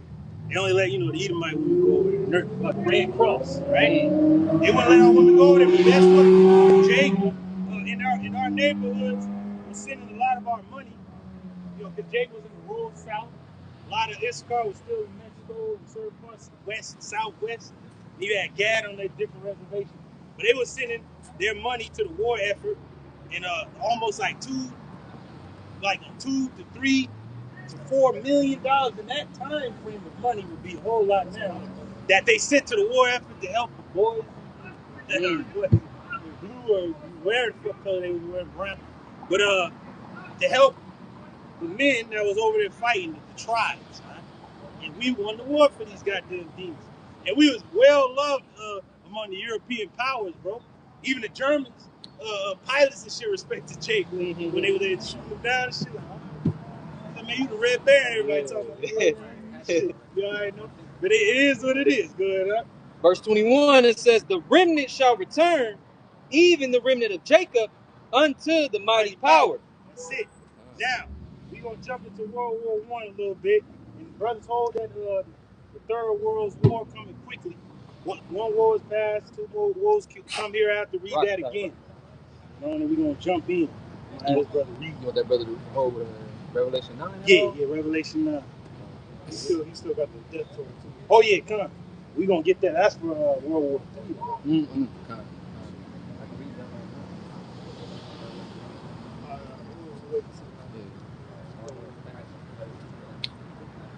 Oh, yeah, go ahead, yeah. This is Revelation 9 and 12, straight to the point, and it reads, one woe is past, and behold, there come 2 woes more hereafter. Yep. So read this real quick. First little paragraph. Okay. Yep. Okay. This is from the book, the World War I book. Big Ideas Simply Explained. Just to show you where we get the information from. Perfect book. Pictorial. And it shows you every nation that jumped in it. It's literally a world war. You think, when most people think about World War I, they think about trenches, France, fucking Eastern Russia and shit like that, the Tsars. But it was world fucking wide. It was in the Middle East, Western Asia. It was in the Far East, China and all that. And it was in the States. Because America tried not to get into it as long as it could. Yet then you had the Mexican Revolution. And even the leader of Germany, the king himself at that time, which was Kaiser Wilhelm, sent a letter to the president of Mexico, which was a goddamn Edomite. That's why Pancho Villa was going up against this nigga. Because the people in the rural areas were real Issacharites. The dudes in the fucking high class, they was imposters, man. They was puppets set up in there. But yet he sent him a letter saying join the war and invade the U.S. before they jump in, because we're sinking their ships coming across the Atlantic to help the UK. Even my man over there, my man from America was talking to one of the men. They were like, how long have you been stationed in Europe? He said, Mother Britain called for her children. We came running. Pretty much that's us from the U.S. We came over to help Mother England, right? That's why they was in Europe, because they heard the call to fight the Germans, right? And the Hungarians and the Prussians. Right? Beginning on page 16, the introduction, prelude to conflict. It says on June 28, 1914, the young Serb nationalist Gavrilo Princip fired his revolver at Archduke Franz Ferdinand in the Bosnian city of Sarajevo, killing the heir to the Austro-Hungarian throne. Killing the heir to the Austria-Hungary throne. You gotta remember, this is the Empire of Germany, and to its, I believe, to its southern border, southeastern border is where Poland is now. That's Austria-Hungary. He's supposed to be the next ruler of that nation, that country. All right, he was a family member of Kaiser Wilhelm, right? And because of his assassination, his death, that sparked the war in Europe to break out. Because of his assassination by the Serbians, right? And I believe Serbia is closer to Russia. No, it's good. Look up Serbia. Look up Serbia. Is it a part of Russia? Was Serbia a part of Russia before the Great War? And if it was, that's the reason they declared war on Russia, right? It says, few could have foreseen that this particular Balkan outrage would lead to mass global conflict. Woo! None can foresee, huh? Just like right now. This damn demon Trump killed Soleimani years ago. Yeah, right. Then he killed the Ayatollah. But nobody can see that. How the fuck could you not see war will come? Because of this. If this happened then, and this is a family member of the king of Germany, he started a great war. Because of it, how much more what this man Trump did to the Ayatollah? Right. I tried to toll him. Try to toll him. For those that still have For those that still have doubt, they even raised the red flag of war. So what the fuck do you think that means? Yeah. All out war. For glory's sake. For vengeance sake. War. Go ahead, I'll bring that information. It says, no, Serbia was not a part of the USSR before World War I, the Great War. Serbia was an independent sovereign nation known as the Kingdom of Serbia. During the time the USSR did not exist, Russia was ruled by Tsar as the Russian Empire, which was actually an ally and protector of Serbia rather than its ruler. See. Now, read it again. So, like, we looking for the information to link everything up with the script. Because you got clowns out there that don't break down Revelation 9 right. Our apostles broke it down perfectly because history states in this book here. So it's a perfect book. Because I could have just got just a book with just words in it. But this got quotes, it got everything they saying, what nation it is, who it is, all linked up. And then it shows you what was going on before the Great War broke out, the hostilities that was already in the air. So they was already getting ready for this. Lo and behold, it was in Revelation already. But the Lord had to get it going in our time. And this is going to explain how it got started. They assassinated the Archduke. And they literally said Germany pretty much told Serbia and all them, and then we're going to see you in a month. Because the man got assassinated in June of 1914. The war broke out in late July of 1914. So they're like, man, see you in a month. You know? And they kill all that noise, man. Used to be my homie. Used to be my hey. Now I want to slap the taste out your mouth. That's what it was. Like, I see you. Hey, we got a problem? Hey, man, you, that's all right. It says, no, Serbia was not a part of the USSR. Before World War I, the Great War, Serbia was an independent sovereign nation known as the Kingdom of Serbia. Kingdom of Serbia, and they were linked to who? It says, during this time, the USSR did not yet exist. It didn't exist because that was a republic. It was an empire. It was still under monarch. It was under Nicholas Tsar II. And his son had a sickness. He's supposed to be the heir to the throne. You already know what happened. By 1917, Russia pulled out of the war and made a peace treaty with Germany and the Central Powers because the revolution was going on. You already know, animal farm type shit. And it was over after that. It was no longer an empire. It was a republic. This is United Socialist Soviet Republic. That's what it is. USSR. Russia was ruled by the Tsar as the Russian Empire. Russian Empire. It was an empire. Germany had an empire. Austria-Hungary had an empire. France had an empire that was still stretched from the time of Napoleon after he lost those wars. At the Battle of Waterloo, he lost to the Russians. So that land that France still had, they held it since that time. Right? Then you had Belgium. Then you had the UK. That was it. And that's how it was for a long time in the 1800s. Across the seas, you already know what happened. Civil War to unite all the states. There's only just the eastern states, the southern states with the war to unite. The North had to fight the South to unite east to west. So by the time of the Great War, the United States was a whole country. See? So the law is already setting everything up really in the 1800s, leading on down to the Great War. It says the Russian Empire was actually an ally and protector of Serbia rather than its ruler. So they had to jump in. I was like, man, hold on, this your nigga, man. And they had to jump in. So once they declared war on Serbia, they declared war on Russia too. Is this your man? Oh, this shit. We rock the same smart tech. You getting messed up with. It goes to show you that, hey, you know the Tsar was so on point, man. This dude really didn't think it was gonna be a long conflict, bro. He literally seen his troopers in there with just like regular hats and shit. They ain't going there with helmets and shit. There's some hats and shit. I let you hit these fools real quick. We going home. But it turned into a greater war than that. Kind of like what Trump thought. Yeah. But Iran. Yeah. He's like, I was gonna go up in there like, nah, homie. This is a different war. He's like, man, he hit the corner one more time, I'm gonna blast his ass. Yeah, beautiful. So Serbia, the Serbian fucking nationalists killed the Archduke Ferdinand, sparking the war. Germany declares war on Serbia, which was its own independent nation, but it was backed by Russia. The Russian Empire, so Russia jumped in. Yeah, we declare war on you fools too. Hence, the Eastern Front was established. War was gonna break out about a month later, but it was the build-up. They gonna get them Zeppelins going, man. Gonna get all that shit, man. We got to roll out on these fools. Then they had to put the helmets with the spikes in the hair. We ready for these fools, man. And the first major battle was the Battle of Tannenberg. All right, that's the first major victory of the Germans in the war. Now, let's go to Revelation 9. We gonna get the man himself. Mentioned in the scriptures. Mentioned in the scriptures, bro. by prophecy.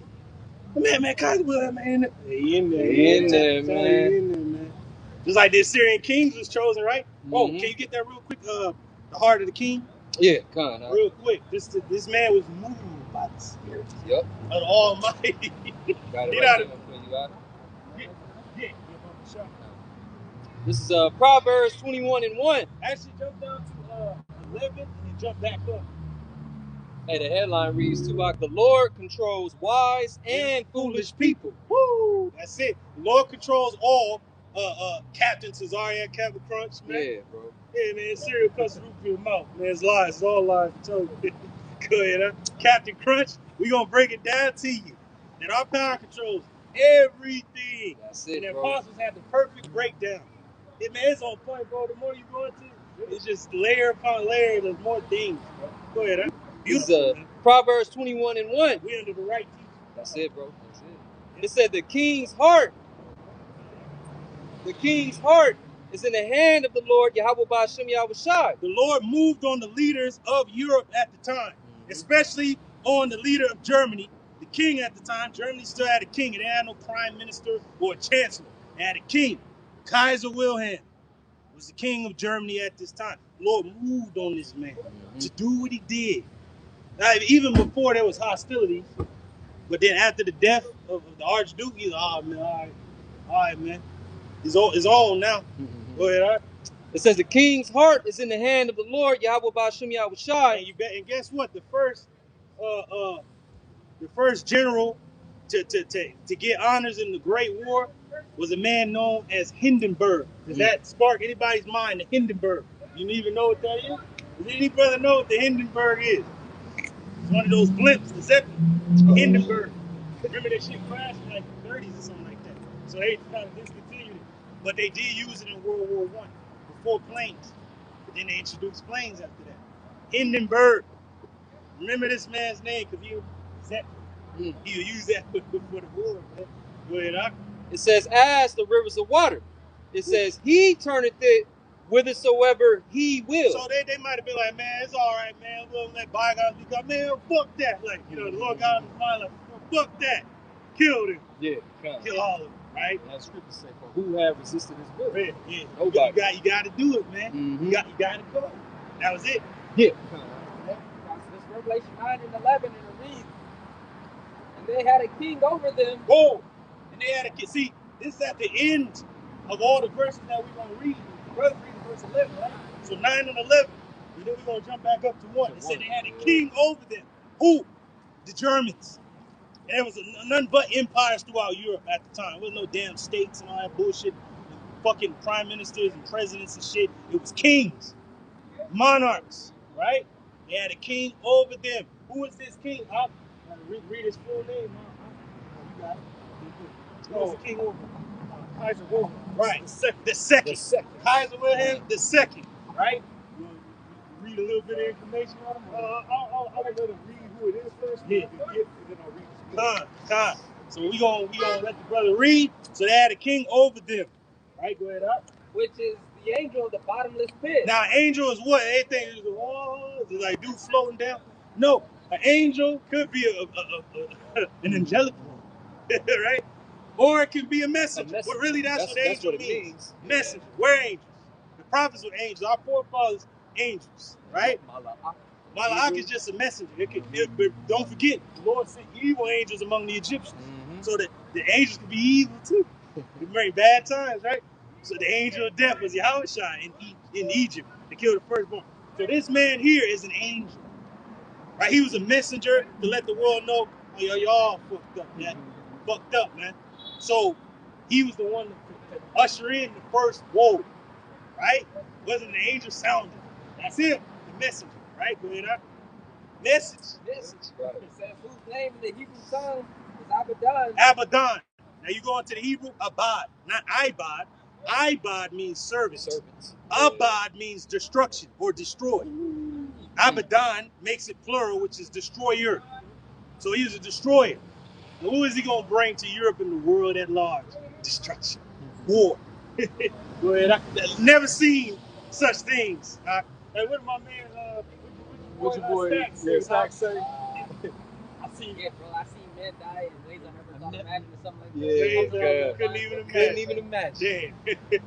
He's talking about that war. He's talking about World War I. German trenches, my nigga. You know? go run tell that. And it says, but in the Greek tongue hath its name Apollyon. Apollyon. That's in the Greek tongue, going the same thing, destroyer. So he was a destroyer, all right? Or he was sent to destroy. Like my man Maul said, remember Ahsoka was like, what do you want with Anakin Skywalker? He is the key to everything. He said he opened the key to the bottomless pit. Woo! He is the key to everything. And she said, what do you want with Anakin Skywalker? He is to bring a balance. Balance to the Force? No, to destroy. He's been well groomed for his task, right? To destroy. That's it. I was not privy to my master's plan, but now, brilliant. Now I see it. It is what it is. He's a happy Celtic. He's in the damn screens. That's what it was. I do not know what has occurred. But, so I got some information on Kaiser Wilhelm II. Woo! All right, it says he was born in a militaristic household with his father, who subsequently became Frederick III, preparing him for a future role as Kaiser. Woo! So he was already being prepared to rule at a young age. Yeah, and what does Kaiser mean? Kaiser means king. Goes back to Caesar. You know, I went to a high school named Kaiser High, you know, but it's spiritual. Yeah. It says in 1888, Wilhelm ascended to the throne after the death of his father, who had only reigned for 99 days. It says Kaiser Wilhelm was known for his erratic and tactless behavior and appetite for interfering in the affairs of foreign states. Appetite. Did y'all remember these European powers already had colonial outposts in the Middle East, so to speak? Western Asia, they had it in the Far East. All right, and then they had it in the different South American countries, or at least they had a tie to those places. They may not have truly controlled them, but they had a tie to those regions of the world. Because the British Navy, Germans, all of that, these different wars throughout the 1800s solidified their place in Europe. You know, it said this did much to distance him from fellow world leaders. After dismissing Otto von Bismarck as chancellor, he set Germany on a more forcefully imperialistic path. Imperialistic. You gotta remember, France fought Russia during the Napoleonic era, but they lost at the Battle of Waterloo, and Russia gained more fucking territory, right? But then Germany still held its own.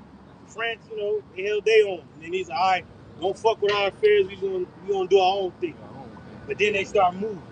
Right? He was that angel, that messenger, to give him a message. Yeah. Hey, man, I'm here to give y'all a message that we ain't fucking around. You hear me? It says, Wilhelm personally backed Austria-Hungary in its conflict with Serbia in 1914. That's it, they backed him. All right, man, we with you. What you need us for, we with you. And that's when the war began. Right? It says a factor that helped lead to the outbreak of war in Europe. With Germany's defeat in 1918, he was forced to abdicate and fled to the Netherlands. Yeah, he had to abdicate when the war ended. It says where he lived in exile until his death in 1941. And there you go, right before America entered the Second World War. So, hey, I got a quote from you. This is what a quote Kaiser Wilhelm was known for. It says, before you get that quote, let's get the verse 1, huh? Revelation 9:1. And it's going to prove that this man was chosen by the Heavenly Father, man. By Hashem Yahushua, man. That's it, bro. You understand me?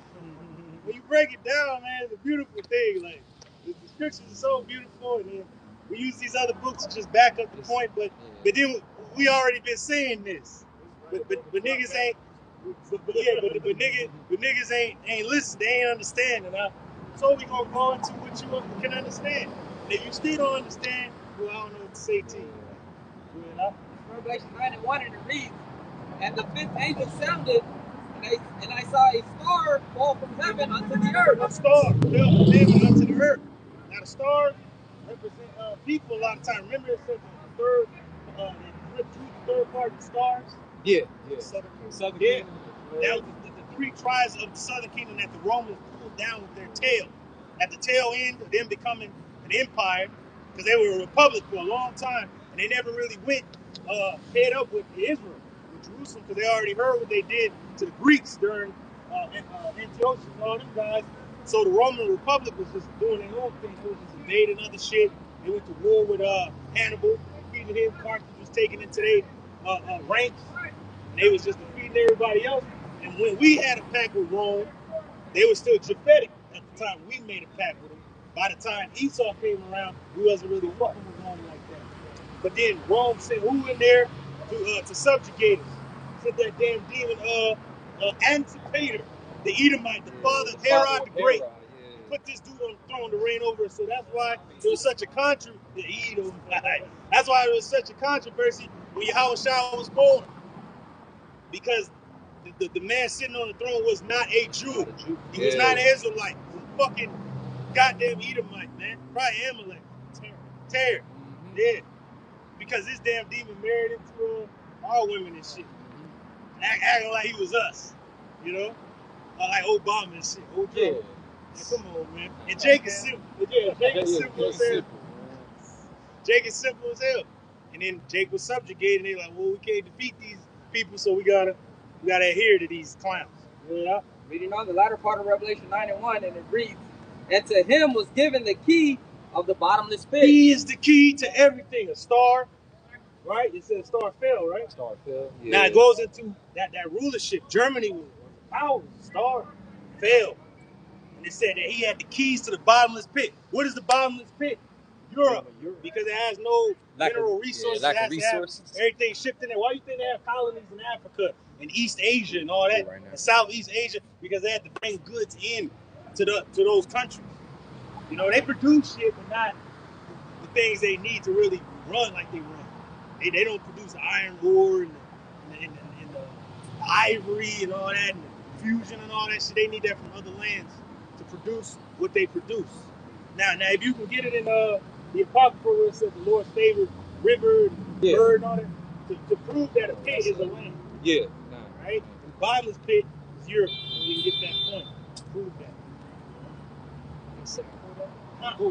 Yeah. Let the brother read it again and then bring the quote out. Read that again after.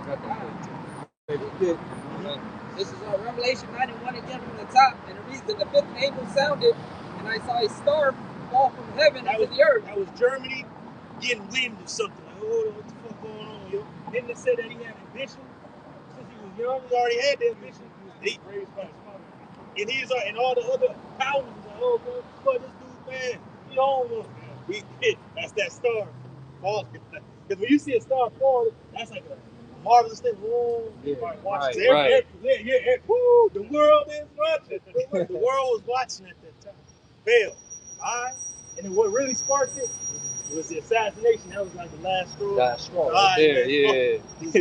Go ahead, Reading on, and it says, "And to him was given the key of the bottomless pit." So he had the control of Europe at that time because he had that ambition to take over world. That influence. All right, fuck. He had the key to open it up. Like he was like, we're gonna open up on these people. Yeah. He opened up on them. All right, that's how Jake told me he had that key. He opened it up on your ass. Let's go. Yeah. Now the bottomless pit is Europe, and the brother gonna prove pits or lands, and then the brother gonna read the quote from the angel that the Lord sent into the bottomless pit to open them up. The Lord. This is 2nd Ezra chapter 5, verse 24, straight to the point.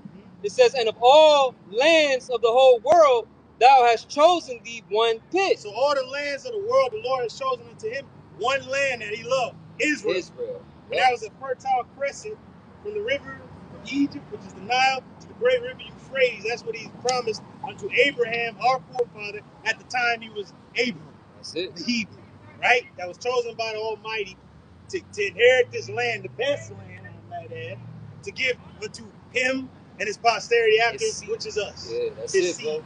right? And that's it. That proves that the land, or a pit, is a land. God. Even calls Israel a pit, like, oh, pit, man. But it's the greatest land, flowing with milk and honey. So the bottomless pit is Europe. Has no natural resources that can actually make Europe what it is today. It doesn't have those resources to actually be that advanced. It needs it from other places. Hence colonization, conquest. That's it. And we're going to read the quote from the angel, the messenger that the Lord sent to speak unto all the world. First with Europe. Like, man, I'm going to tell y'all a thing or two. This was going to go down.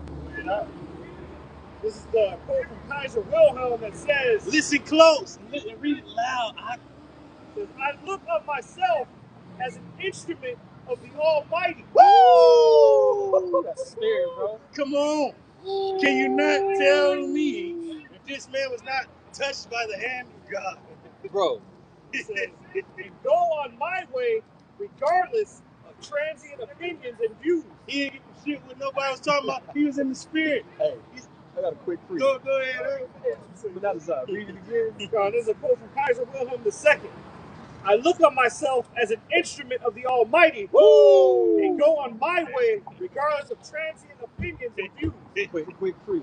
This is Proverbs 16:1. Yeah. It says the preparations of the heart in man and the answer of the tongue is from Yahweh Ba'Shem Yahushua. Hey, so he was a messenger from the Lord. He ain't say that. He ain't lying. Right. You know, but the boy is good. Both good and terrible. Both good and terrible. Boy is good, man. So he did what the Lord wanted him to do. Mm-hmm. Who can resist the Lord's will? That's right. You know, he moved this man to go to war in Europe. World War I. First war.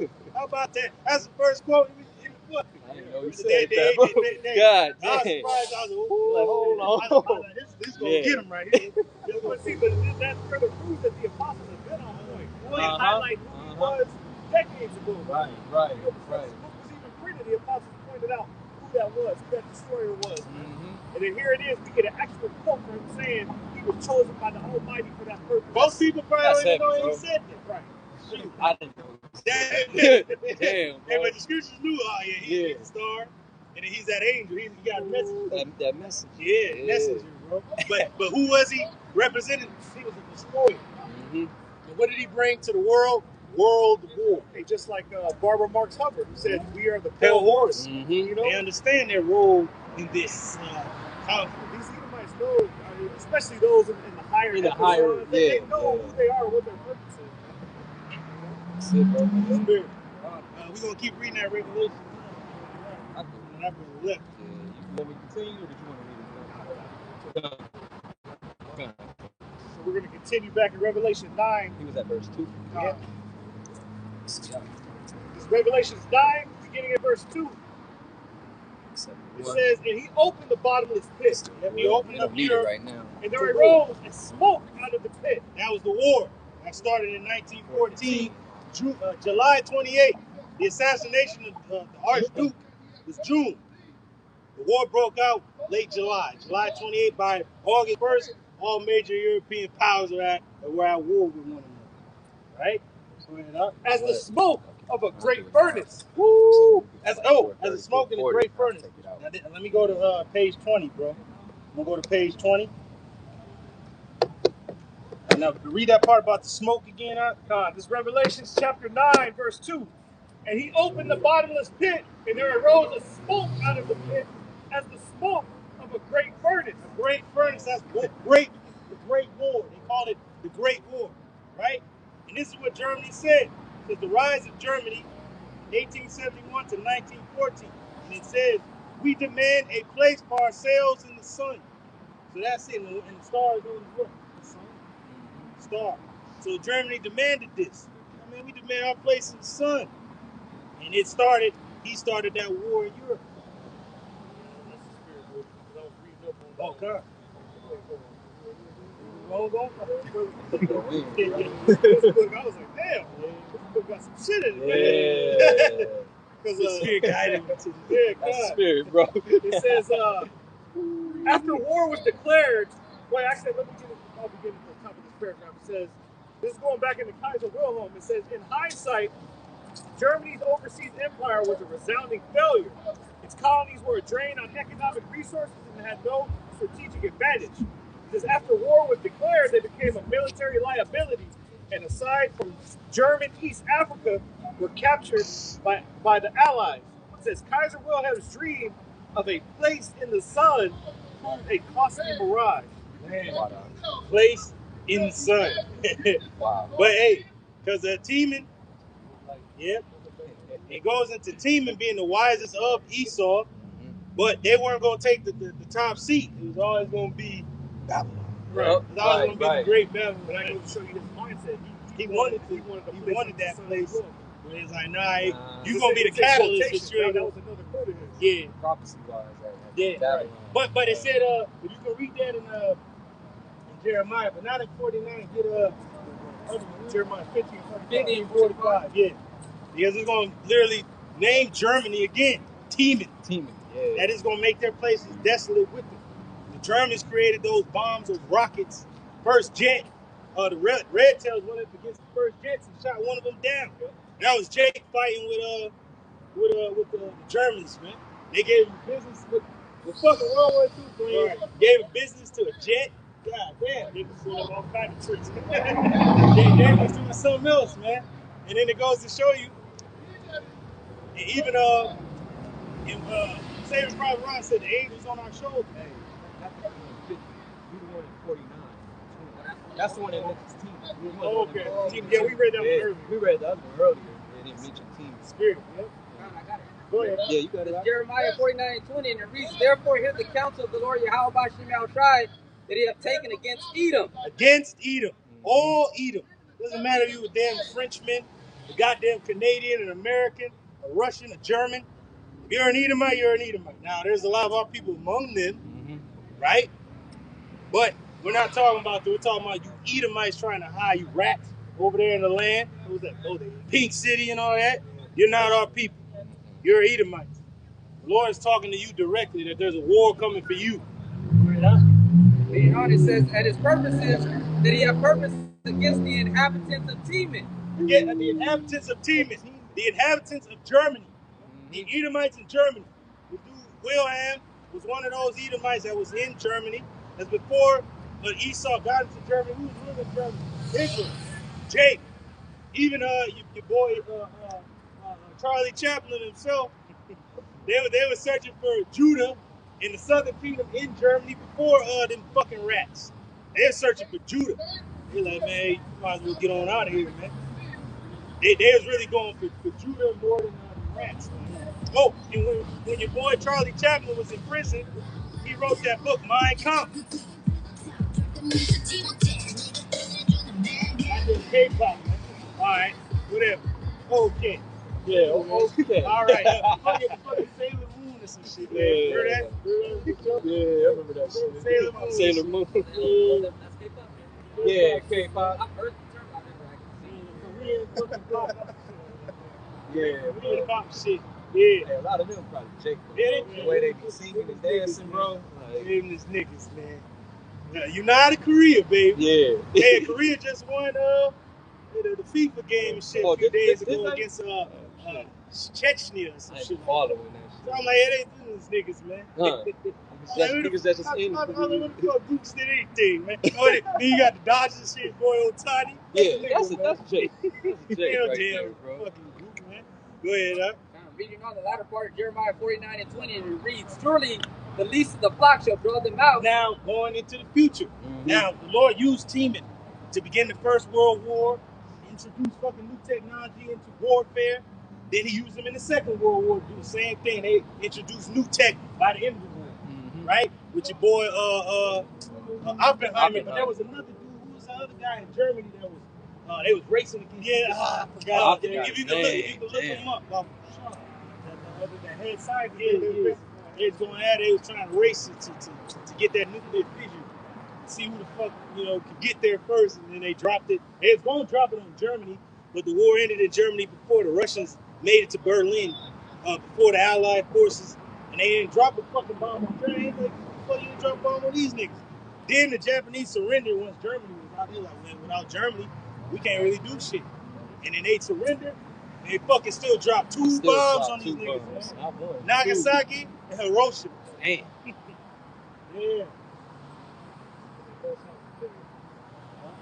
You got Oppenheimer in the States, which was of German ancestry, right? Teaming. Werner Heisenberg. Werner Heisenberg. Yeah, man. Teaming. You know?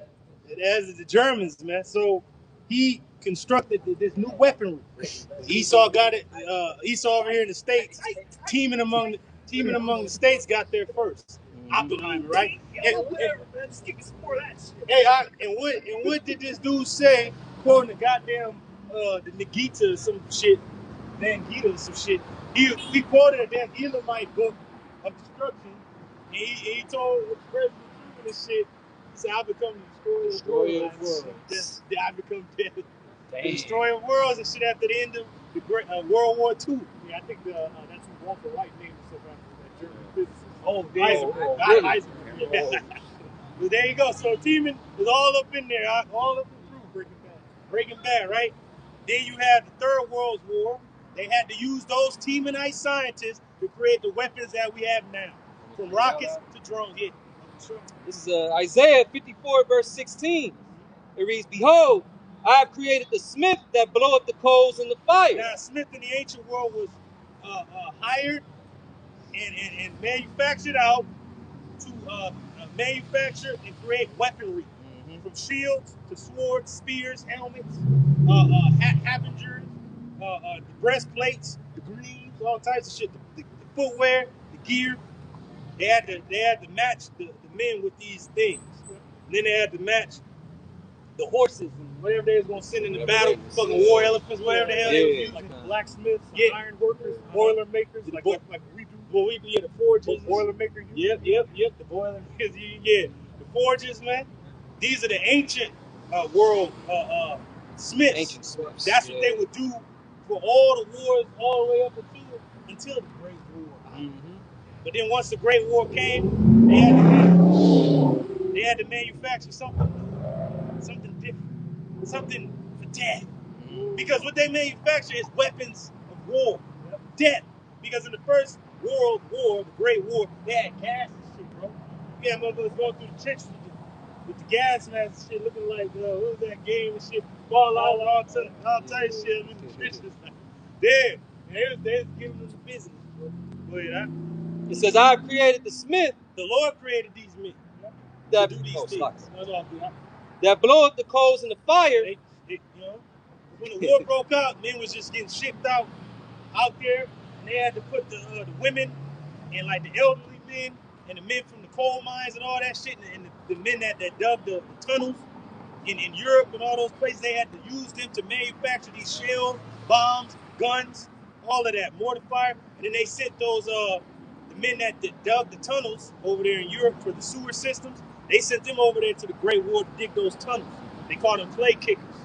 Dig the tunnels under those German lines because it was a stalemate on the Western Front, and it became trench fucking warfare, no man's land. He's like, you might want to go there. The young chap bowing at the barbed wire. You go through there like that. He's like, now you go out there, they ain't gonna come get you till nightfall. You just gonna have to be out there. Go ahead, huh? And that bringeth forth an instrument for his work. Woo! And they brought forth instruments for the Lord's work during World War I. Plane, all right, Zeppelin, tanks, mortar fire, machine guns, all right, all types of gas, okay, the tunnelers and shit like that, revolvers, all type of shit, bro. That this war introduced a lot of those things. World War II just advanced all those things to a higher level, and then World War III is at the highest level. Now, World War I, they introduced the Zeppelins at first as reconnaissance for reconnaissance missions and balloons and shit like that. And then they have a fucking spy balloon in 2021, 2022. They said Yeah, Chinese I remember that. Yeah, the spy balloon. And shoot it down. Yeah, so it's a spy balloon. But yet, guess what they use the Zeppelins for eventually? To start bombing shit. Blowing niggas up and shit like that. And dropping down aid and stuff like that for their soldiers. So now they got drones in modern warfare. I call it modern warfare. They got drones now. First they were just for looking at the freeways and shit, and looking at goddamn ball games and shit, and take me out to the ball game, all type of shit. Now they're using them for fucking weapons over there in Ukraine. So this one, then they got the view in the sky. It's gonna do what it do. And send a laser down on your ass. That's right, bro. And then the Russians say they got lasers on their jets. They just need pilots to man them. That's what they got. Then the U.S. got a space force. What's that about? What's that about? Yeah. Who they preparing to fight? Nah, see? so everything advanced again to another level. They say those space jets have futuristic weapons on them, but they can't talk about. Oh, that's what they said. Yeah, okay. Who you think gave you that tech? How about Sherman gave you that tech, man? That's cute. Go ahead, It says, finishing it off, and I have created the waster to destroy. Ooh, the waster to destroy. Now, World War I, who was that waster? William was the waster to destroy during that First World War. The waster now is ultimately those missiles. Right? That's what the Lord is going to use to waste this place now. The weapons of his indignation. Ooh, that's it. The Lord going to open up his armory. Further showing that the Lord is in control of all this, man. That's it. Right? Oh, no, that's just man doing it. Man, shut up. Shut up. Ain't nobody doing their own thing, bro. That's not right, even bro. punk ass Alizé. The devil got in his mind, like, go ahead and do that. Yeah. I ain't gonna say nothing. I love it. I love it. That shit came out on this weak ass nigga, man. Hey, Alizé, you ain't doing your own thing, but you a demon still. Go ahead, huh? That was it on that. Oh, that was it? Got another pre though. Just backing up what y'all say. Ain't nobody doing their own thing. Yeah. This is Proverbs 20, verse 24. It reads, man's goings are of the Lord. Yahweh Ba'Shem Yahweh Shai. Yep. How can a man then understand his own way? How you gonna understand what the fuck is going on, man? If you don't know the Lord controls all. Even my man Kyle Williams said he was an instrument of the Almighty to do what he did. Isn't that wonderful? Do we not say the same thing, that we are instruments for the Almighty, His Son, to do what we do? Mm-hmm. You people ain't got a damn thing to say about it, because you walking down Sherman Oaks because the Lord told you to walk down Sherman Oaks and hear this word and get condemned. Or if you are a true brother online or walking by, you sincere, the Lord commanded you to hear this, or tune in, or stay right here, or come by to hear the words of your salvation. That's it, bro. Like he petitioned the lion spirit to jump off the Zodiac. They say that he's not in control of everything. Oh, man. And the Lord's like, yeah, go let them think I'm not in control. All right. But I am in control. With a little bit, hey, He had a non-believer profound. yeah. Inside Netta out of all people. You don't believe in the scriptures, bro. All Jake has zeal. Not for the knowledge. Yeah. Do this, Captain, but you're 100% wrong. Yeah. He had to bring that revolver out on his ass and shoot the nigga in the head. Like you just obeyed my order? You just gave me the orders. Yeah, I'm a soldier, boy. Hey, but it's funny because Son is older than Zion. He gave me a soldier, boy. Yeah, soldier. Wow. Shot his ass through the head spiritually, man. Go ahead, huh? Terrible. I had one more script, Box, just driving the point home that the Lord in control of everything. Everything. This is Sirach 18. I'll begin at verse 1. The point is in 3. It says, he that liveth forever created all things in general. The Lord only is righteous, and there is none other but he. Yeah. Verse 3, this is the point. Who governeth the world with the palm of his hand. God is governing all with the palm of his hand. Everything. Mm-hmm.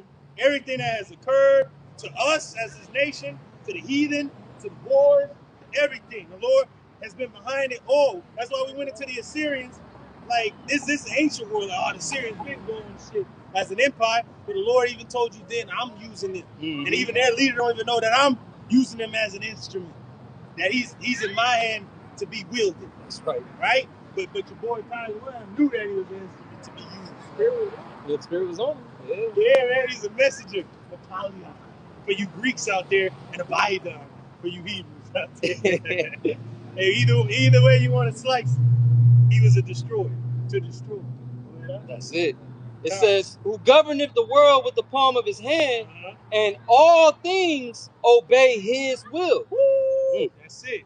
For he is the king of all, by his power dividing holy things among them from profane.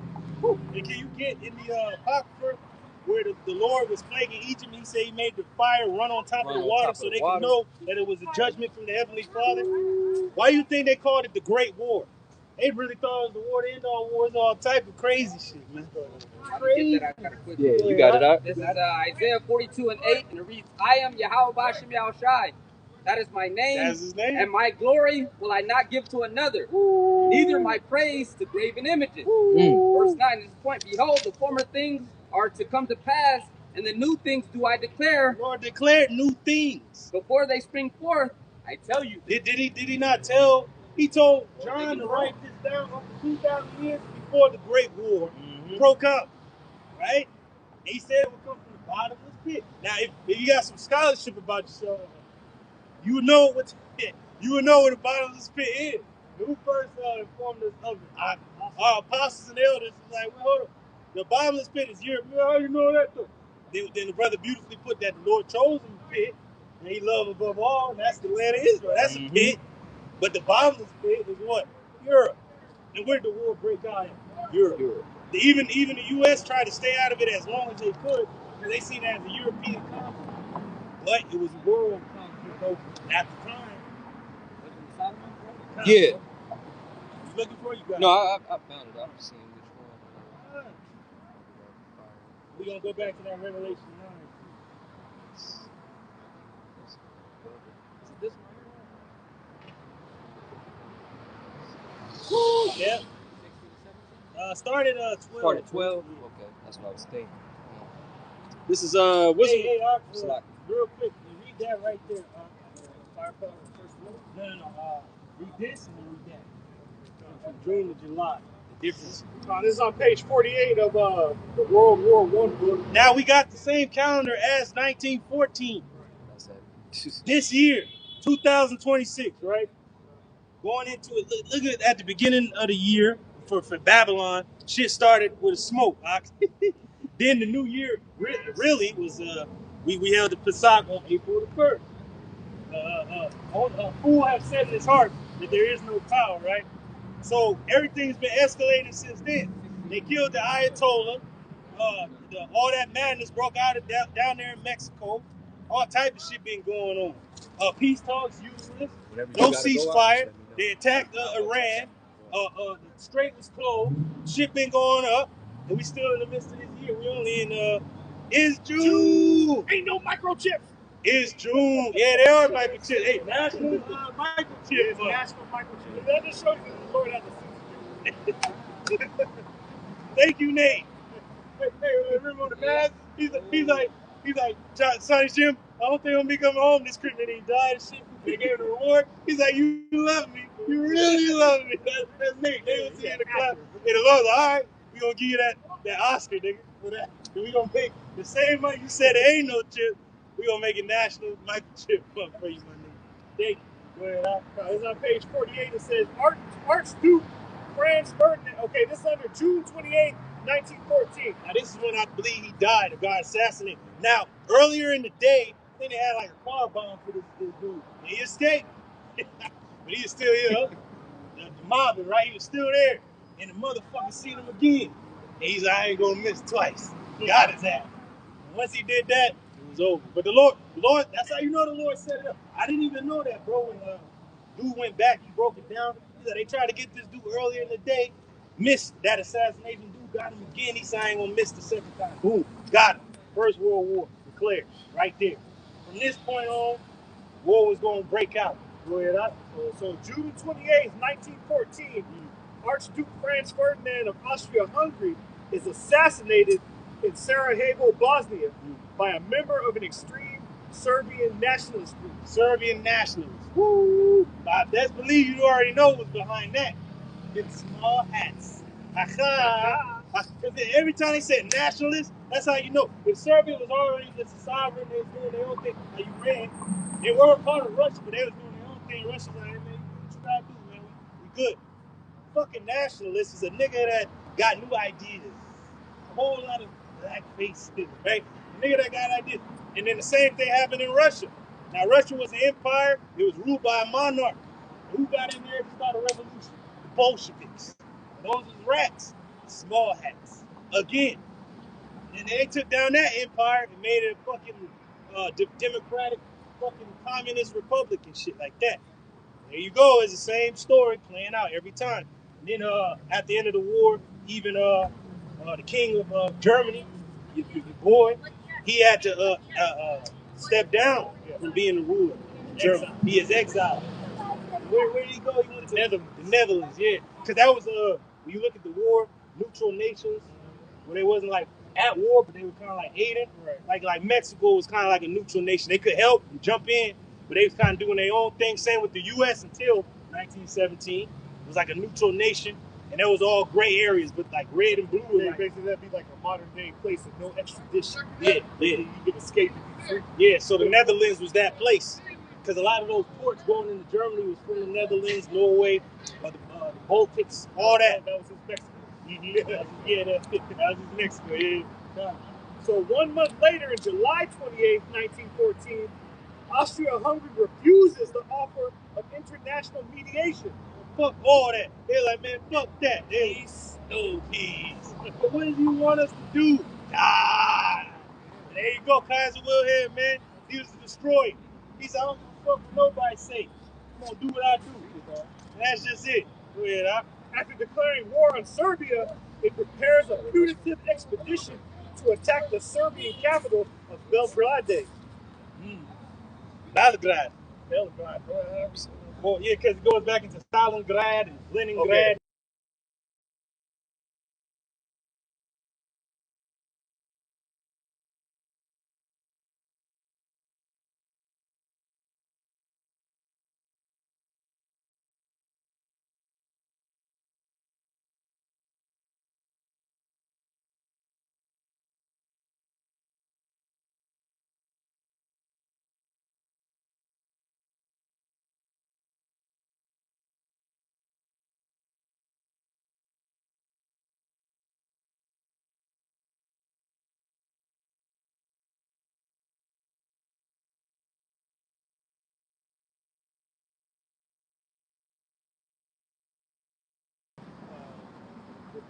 Oh yeah, about the French. Yeah, about the French. On the east, was it the eastern front or the west?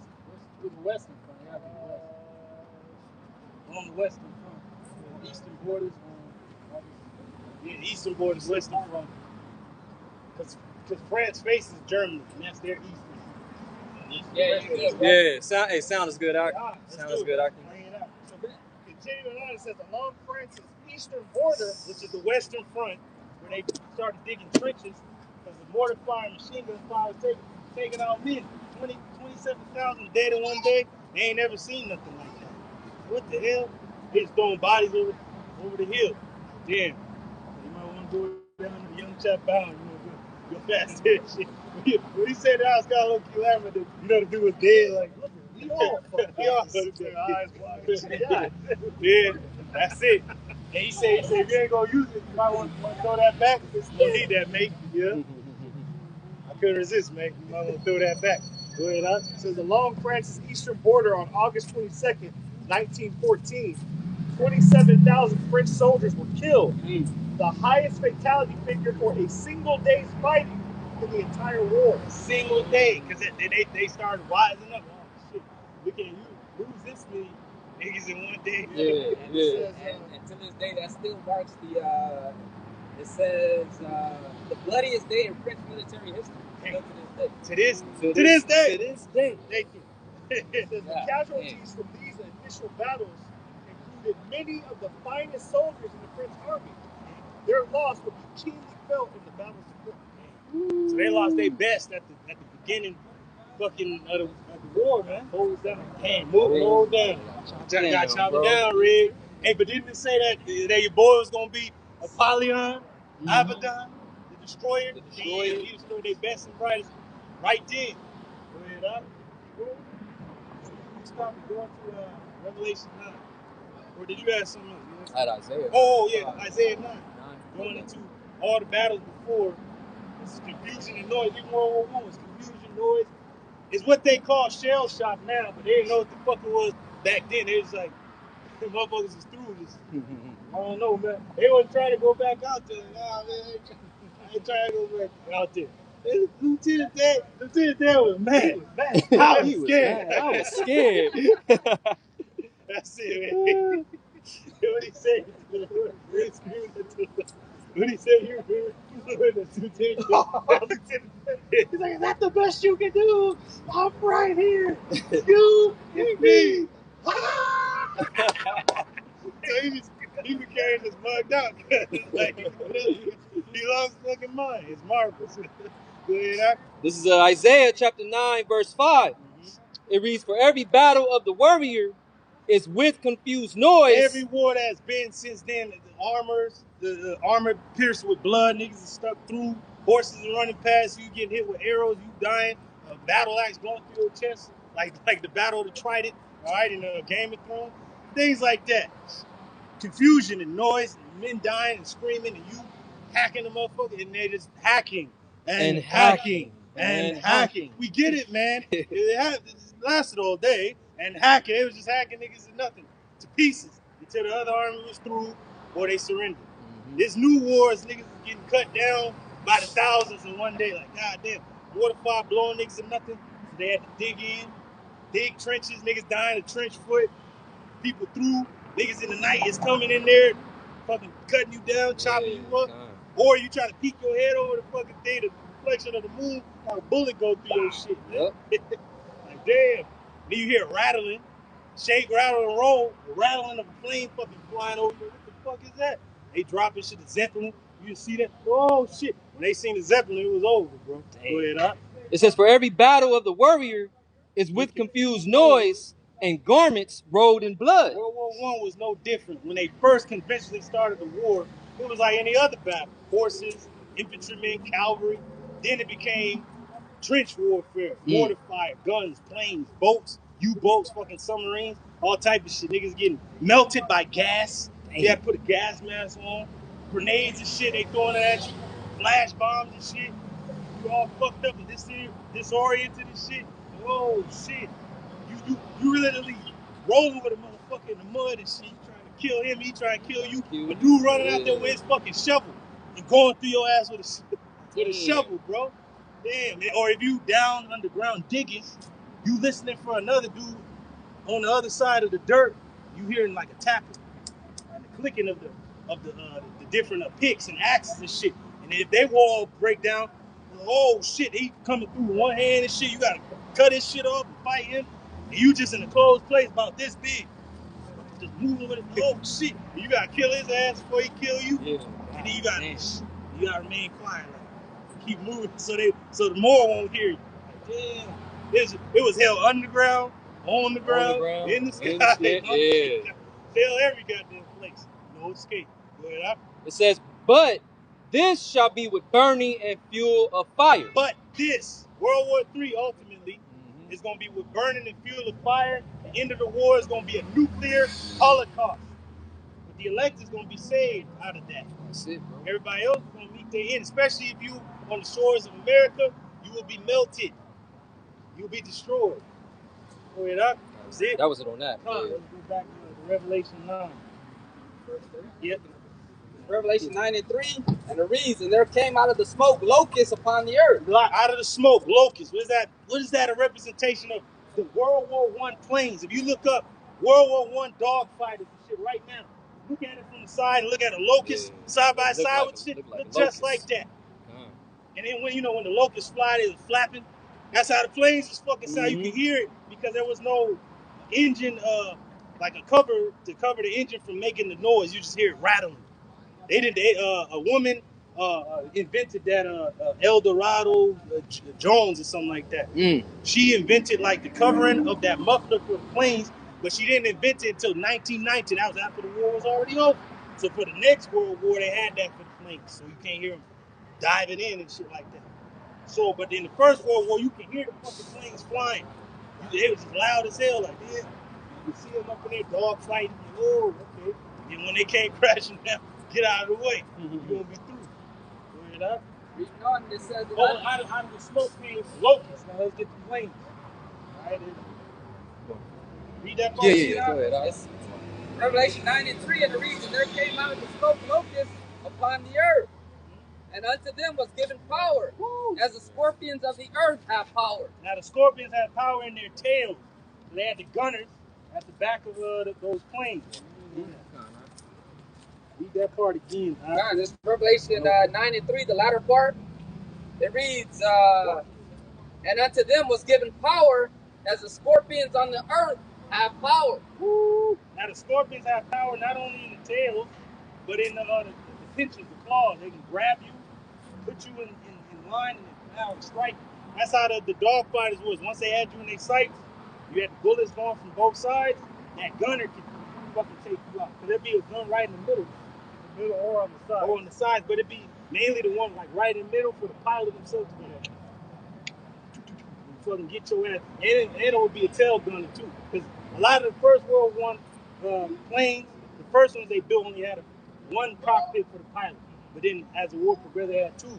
One guy in the front, one in the back. So that's it. But let me get this information on the planes, those locusts. Ain't no damn real locusts like sail and shit. Sucking niggas up like the sail saga and shit. And getting power. Now this is page 116. Does that not look like a locust right there? The cavalry of the cloud. That's a locust in World War I right there that came out of the smoke. Got it out? Yeah, perfect. Got it. They make that noise when they fight the locusts, when they whip them loud. That's like, just like this Yep, it said the cavalry of the clouds. It says war in the air, 1914 to 1915. And then it just advanced. After that, the Red Baron, all these dudes came out. It says at the start of the war, airships and early planes are peripheral to the main military action. As trench warfare develops, both sides recognize that aircraft are essential for gathering information about their opponent's movements. Because originally it was just scouting planes, but then they recon. But they became war planes, fighters. It says both sides built bigger planes that can carry large quantities of explosives to drop on strategic targets. It says aircraft become ever more powerful weapons of war. It says once planes become armed, they can attack enemy aircraft as well as scout and drop small bombs. So that's what the planes became. There you go. Now read that little warning out. It says, let me show that on the camera. Because Hindenburg got the showing out the boys right on. Yeah. A lot of the children that was hearing about the war at home became infatuated with the fighters and stuff. I want to fly. So that one in the front is a German fighter right there.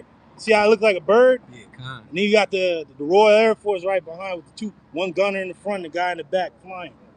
And then you got that's a German fighter right there. There you go. Perfect. German fighter right there. And then right here it says public warning. There you go. Public warning.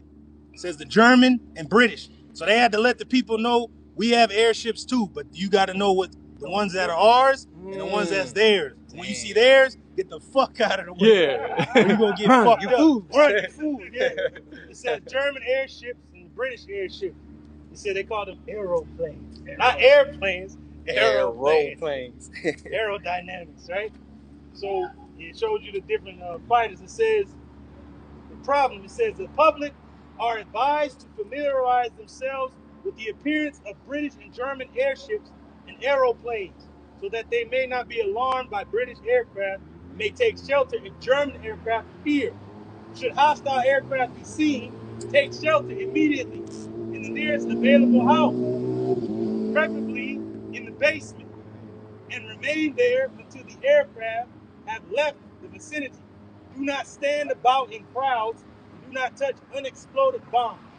In the event of hostile aircraft being seen in country districts, the nearest naval, military, or police authority should, if possible, be advised immediately by telephone of the time of appearance, the direction of flight, and whether the aircraft is an airship or an aeroplane. So that was just the locusts that came out of the smoke. And then they even warned the people, you see it, get the fuck out of it. And that's why the Red Baron was like, I don't want them to be surprised. He wanted them to know that it was him. They called it the Red Baron and shit. He shot down 80 fucking planes throughout the course of the war and made him the top ace. You know? So he was the ace of the war. Keep going, huh? It's Revelation 9 and 4. It reads, and it was commanded them that they should not hurt the grass on the earth. Now, actual locusts, real locusts actually go for greenery. Yeah. They eat grass and leaves and shit. The Lord is literally telling John, these ain't locusts like you know. These are locusts for war. These planes. These are different. This is the technology I'm going to introduce into the world in this fashion. But they look like locusts. So they're not going to do what locusts do. They're going to do what I command them to do. And you're going to know they're not regular locusts because of how the Lord explains it to John the Revelator. Go ahead, huh? Neither any green thing, neither any tree, but only those men which have not the seal of Yahweh Shem Yahushua in their forehead. So they're supposed to eat these men. How they gonna eat them? With the bullets. Yep. Those known as the lion's teeth. Or those gonna chop them down, Red. Gonna eat the dead. Gonna be bullets ripping through your ass. Go ahead, huh? Reading on Revelation 9 and 5, and it reads, and to them it was given that they should not kill them, but they should be tormented 5 months. 5 months going into the 5 years. Right? War started in 1914, officially ended in 1919. Now the hostilities and the war ended 1918, November 11th, the 11th hour armistice. Peace at last, right? But the war didn't officially end until the signing of Versailles in 1919. 5 months, 5 years. And what happened in the first 5 months of the war would be what the war would consist of until its end. And their torment was the torment of a scorpion when he striketh a man. Torment of a scorpion when he striketh a man, because a scorpion can get you with his pinchers, its hands, and grab you, and then it'll strike you with the tail. Yep. That's what the planes did. They had the gunners on both sides of the wings, and they had the tailer in the back to get you, or right in the middle. Because the scorpion puts his tail in front, the strikes. So they had the gunners in the front, get at him. Go and get at him. Read up Revelation 9 and 6, and read that and in those days shall men seek death. Oh man, they sought it out, bro. They saw it out there. And you gotta remember when they was in the medical tents, they didn't have anesthesia and all that shit, bro. They had to get that log through their teeth right down. They might get a nigga some whiskey and the bones and they get that bones and cut the motherfucking shit off right then and there. Like, not my leg, no, not the leg. They cut that shit off. Fuck, man. Yeah. Hey, remember, on Quiet on the Western Front, the dude was like, hey, man, hey, look at him. He's dead. He's dead. Hey, you even look at him. He's dead. He's dead. He's like, bullet right through the liver, killed him instantly. The dude see so much dead, he already knew. Yeah, he's dead. He's dead. Yeah. I mean, you check it to look at him. He's dead. And then a lot of men that actually did die, they like, you lucky son of a bitch. That he was already dead. Yeah. Everybody else that survived the shit, it's all fucked up. All fucked up. Heinrich, motherfucker dead. He's just like this here. Heinrich, he gets shot. He out. So you want death. And then especially if you're in a plane, you fell somewhere, you just out in the field somewhere, nobody knew where you was at. You was out there, you know? And then if you was in the ship and a fucking U-boat sunk your ass, you was out floating in the water somewhere. You had GPS. Nah, you was just out there. Right. You gotta find the nearest town, especially if you landed somewhere and like the enemy's fucking soldiers took you out the plane. Shit, you on fire and shit. You fucking stabbing a nigga. Shit, you trying to fight. It was crazy, bro. You didn't know who to trust. Oh, that's when they started the espionage because you didn't know who the fuck to trust. They was throwing people in internment camps back then. The Germans started putting people from England and the UK in internment camps and vice versa. German citizens in the UK, they was throwing them in internment camps. Like, you can't trust these motherfuckers. Put them in a camp until we know that they ain't agents for the fucking crime. Reading on, and shall not find it, and shall desire to die, and death shall flee from them. They shall desire to die. Motherfuckers walking out in the battle and shit, bullets missing this nigga. Remember they said if they didn't have the spirit of the Lord on them, there ain't nothing touching them. Man. Fuck out, man. Remember on Last Samurai, he's like, shoot me. Damn it. The motherfuckers reloaded, shit kept missing the nigga. Like, damn, that's how it was. Reading on Revelation 9 and 7, and it reads, and the shapes of the locusts were like unto horses prepared unto battle. Like unto horses prepared unto battle. In the battles of the ancient world, what was horses matched with? Armor. They had the armor put on the horses. And then the horses in the battle, were they there to ride My Little Pony? No, when you had horses in the battle, they was there for war. War horses. So these planes was for war. When they first constructed them, they were for reconnaissance. Then they became war planes to destroy the enemy in those trenches and wherever they could go find, they destroy those places. They bombed London with the Zeppelins, and they start bombing them with these planes that they turn into bombers and shit like that.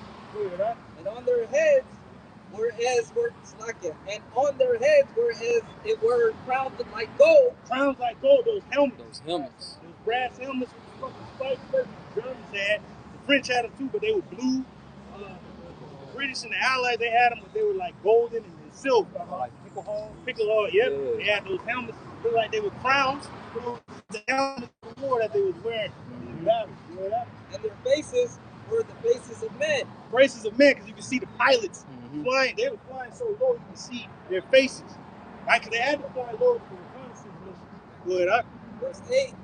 And they had hair as the hair of a woman. Now they had the actual hair on the spikes of the helmet, but they also had the scarves. And when you see the scarves blowing in the wind, it's just like a woman riding in the car, and her hair is fucking blowing. That's how it looked with John Cena.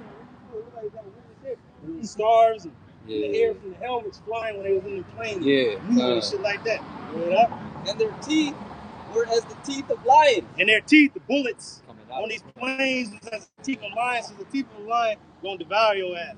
It ain't gotta like you. It's just gonna devour you. Verse 9. And they had breastplates, and they were breastplates of iron. The planes had breastplates. Why do locusts have breastplates? Right. Because those are planes. Those are World War I planes made of iron. Metal, yeah. They're made of metal. Like horses was riding them. Like, Yeah.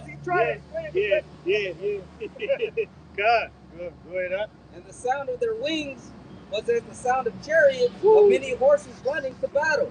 There are many horses running into the battle. You can hear like a chariot, they're riding in the streets. That's how the plane sounded. Loud. Yeah. Shaking shit. Yeah. Yeah. Go ahead, huh? Reading up verse 10, and it reads, and they had tails like unto scorpions. Those gunners in the back of the planes. Go ahead, huh? And there were stings in their tails. Stings, bullets. And their power was to hurt men 5 months. And their power was to hurt men 5 months, 5 years. Okay? Because the hostilities didn't really end until 1919. Now, hostilities on the Western Front ended at 11th hour, 11th day. But they had to reach everybody. It wasn't like you had fucking YouTube live and shit. Everybody lay down their fucking weapons. You gotta go throughout. Like, hey man, stop fighting. Oh shit. Well, I know. Okay, all right. So, oh shit. You looking at the other? Oh shit. Like, all right. He's still running, trying to something over. They still fighting. Yeah, you just they all. Yeah. He's like, yeah. He's like, I gotta see him right now. Yeah, shit. Damn. Go ahead, up. I'll jump down to verse 12, and it reads, and one woe is past, and behold, there come 2 woe more at Slakia. Revelation 9 and 12. One woe is past, and behold, there come 2 woes more hereafter. World War II had to come, which has passed. Right. And then now World War III, which is going to bring. You get that out. That's it. This is Revelation 11 and 14, straight to the point. It reads, the second woe is past, and behold, the third woe cometh quickly. And that's what we're on the cusp of. Yep. And we're telling you the MOTB must be pushed before that is declared. And in the midst of that is going to be Jacob's trouble. Isaiah 4:1, watch, men going to be cut down to nothing. And women going to need help. And they're going to need men. What men are they going to seek out? The men of the Lord that have been telling you these things. And we understand from Joel 3 that the Lord is going to mount up the nations to go to war with one another.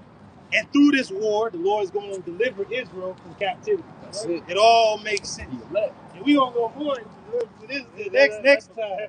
Next time. Fire. You know? Right with prophecy. Yeah, God. The next time on Dragon Ball, you know, like, hey, we're going to go more into it because they introduced gas. There was starvation. That's what comes with war. It said, the prophets come to prophesy unto you of war, evil, and pestilence. That's it. That's in this book. It's all in there. It says, die for. We don't want to die for nothing. That's they meant to the fire. We demand a place for ourselves in the stars. Yes, and pile up the munition. Yeah, man. the clouds. This is crazy. It's on point, man. Yeah, it's on woke point. the first woe. So, you know, with that, we gonna close out. Brothers got any closing words? Lord said it all. Lord said it all. Hey, with that, we gonna face the east. Give all glory, praises, and honor unto Yahweh, Ba'ashem, Yahushai, Ba'ashem, Rakakadash. Barak the Yahweh, Barak the Yahweh, Barak the Oshai, Barak the Yahushai, Barak the Yahweh, Barak the Yahweh, Barak the Oshai, Barak the Yahushai, Barak the Yahweh, Barak the Yahweh, Barak the Oshai. Barak the Yahushai. Hey, with that, hey, always peace and blessings unto the hopeful elect, double honors unto our apostles and elders at Great Millstone, that ruled well, that taught us the truth, that gave us the right breakdown of Revelation 9. That's it. That we brought to you, and we're going to bring some more to you. We're going to give you some more of it. So double honors unto those men as it is written. Give double honor unto them that are worthy of double honor, that continue in the ministry. That's what we do. And that have given us the two most important things we could know. Even the name of our Heavenly Father and the name of His only begotten Son. The name of the Heavenly Father is Yahweh. And the name of His only begotten Son is Yahushua. That's it. With those names, hey, you can do anything. So with that, we're going to close out and say Shalom. Shalom. Kwame Ashala. Kwame Ashala. Kwame Ashala. Kwame Ashala. Kwame Ashala. Kwame Ashala. Kwame Ashala. Kwame Ashala. Where were you When the Israelites took over the planet. People of earth, we know who we worship. Shalom. Shalom. You. Take that. And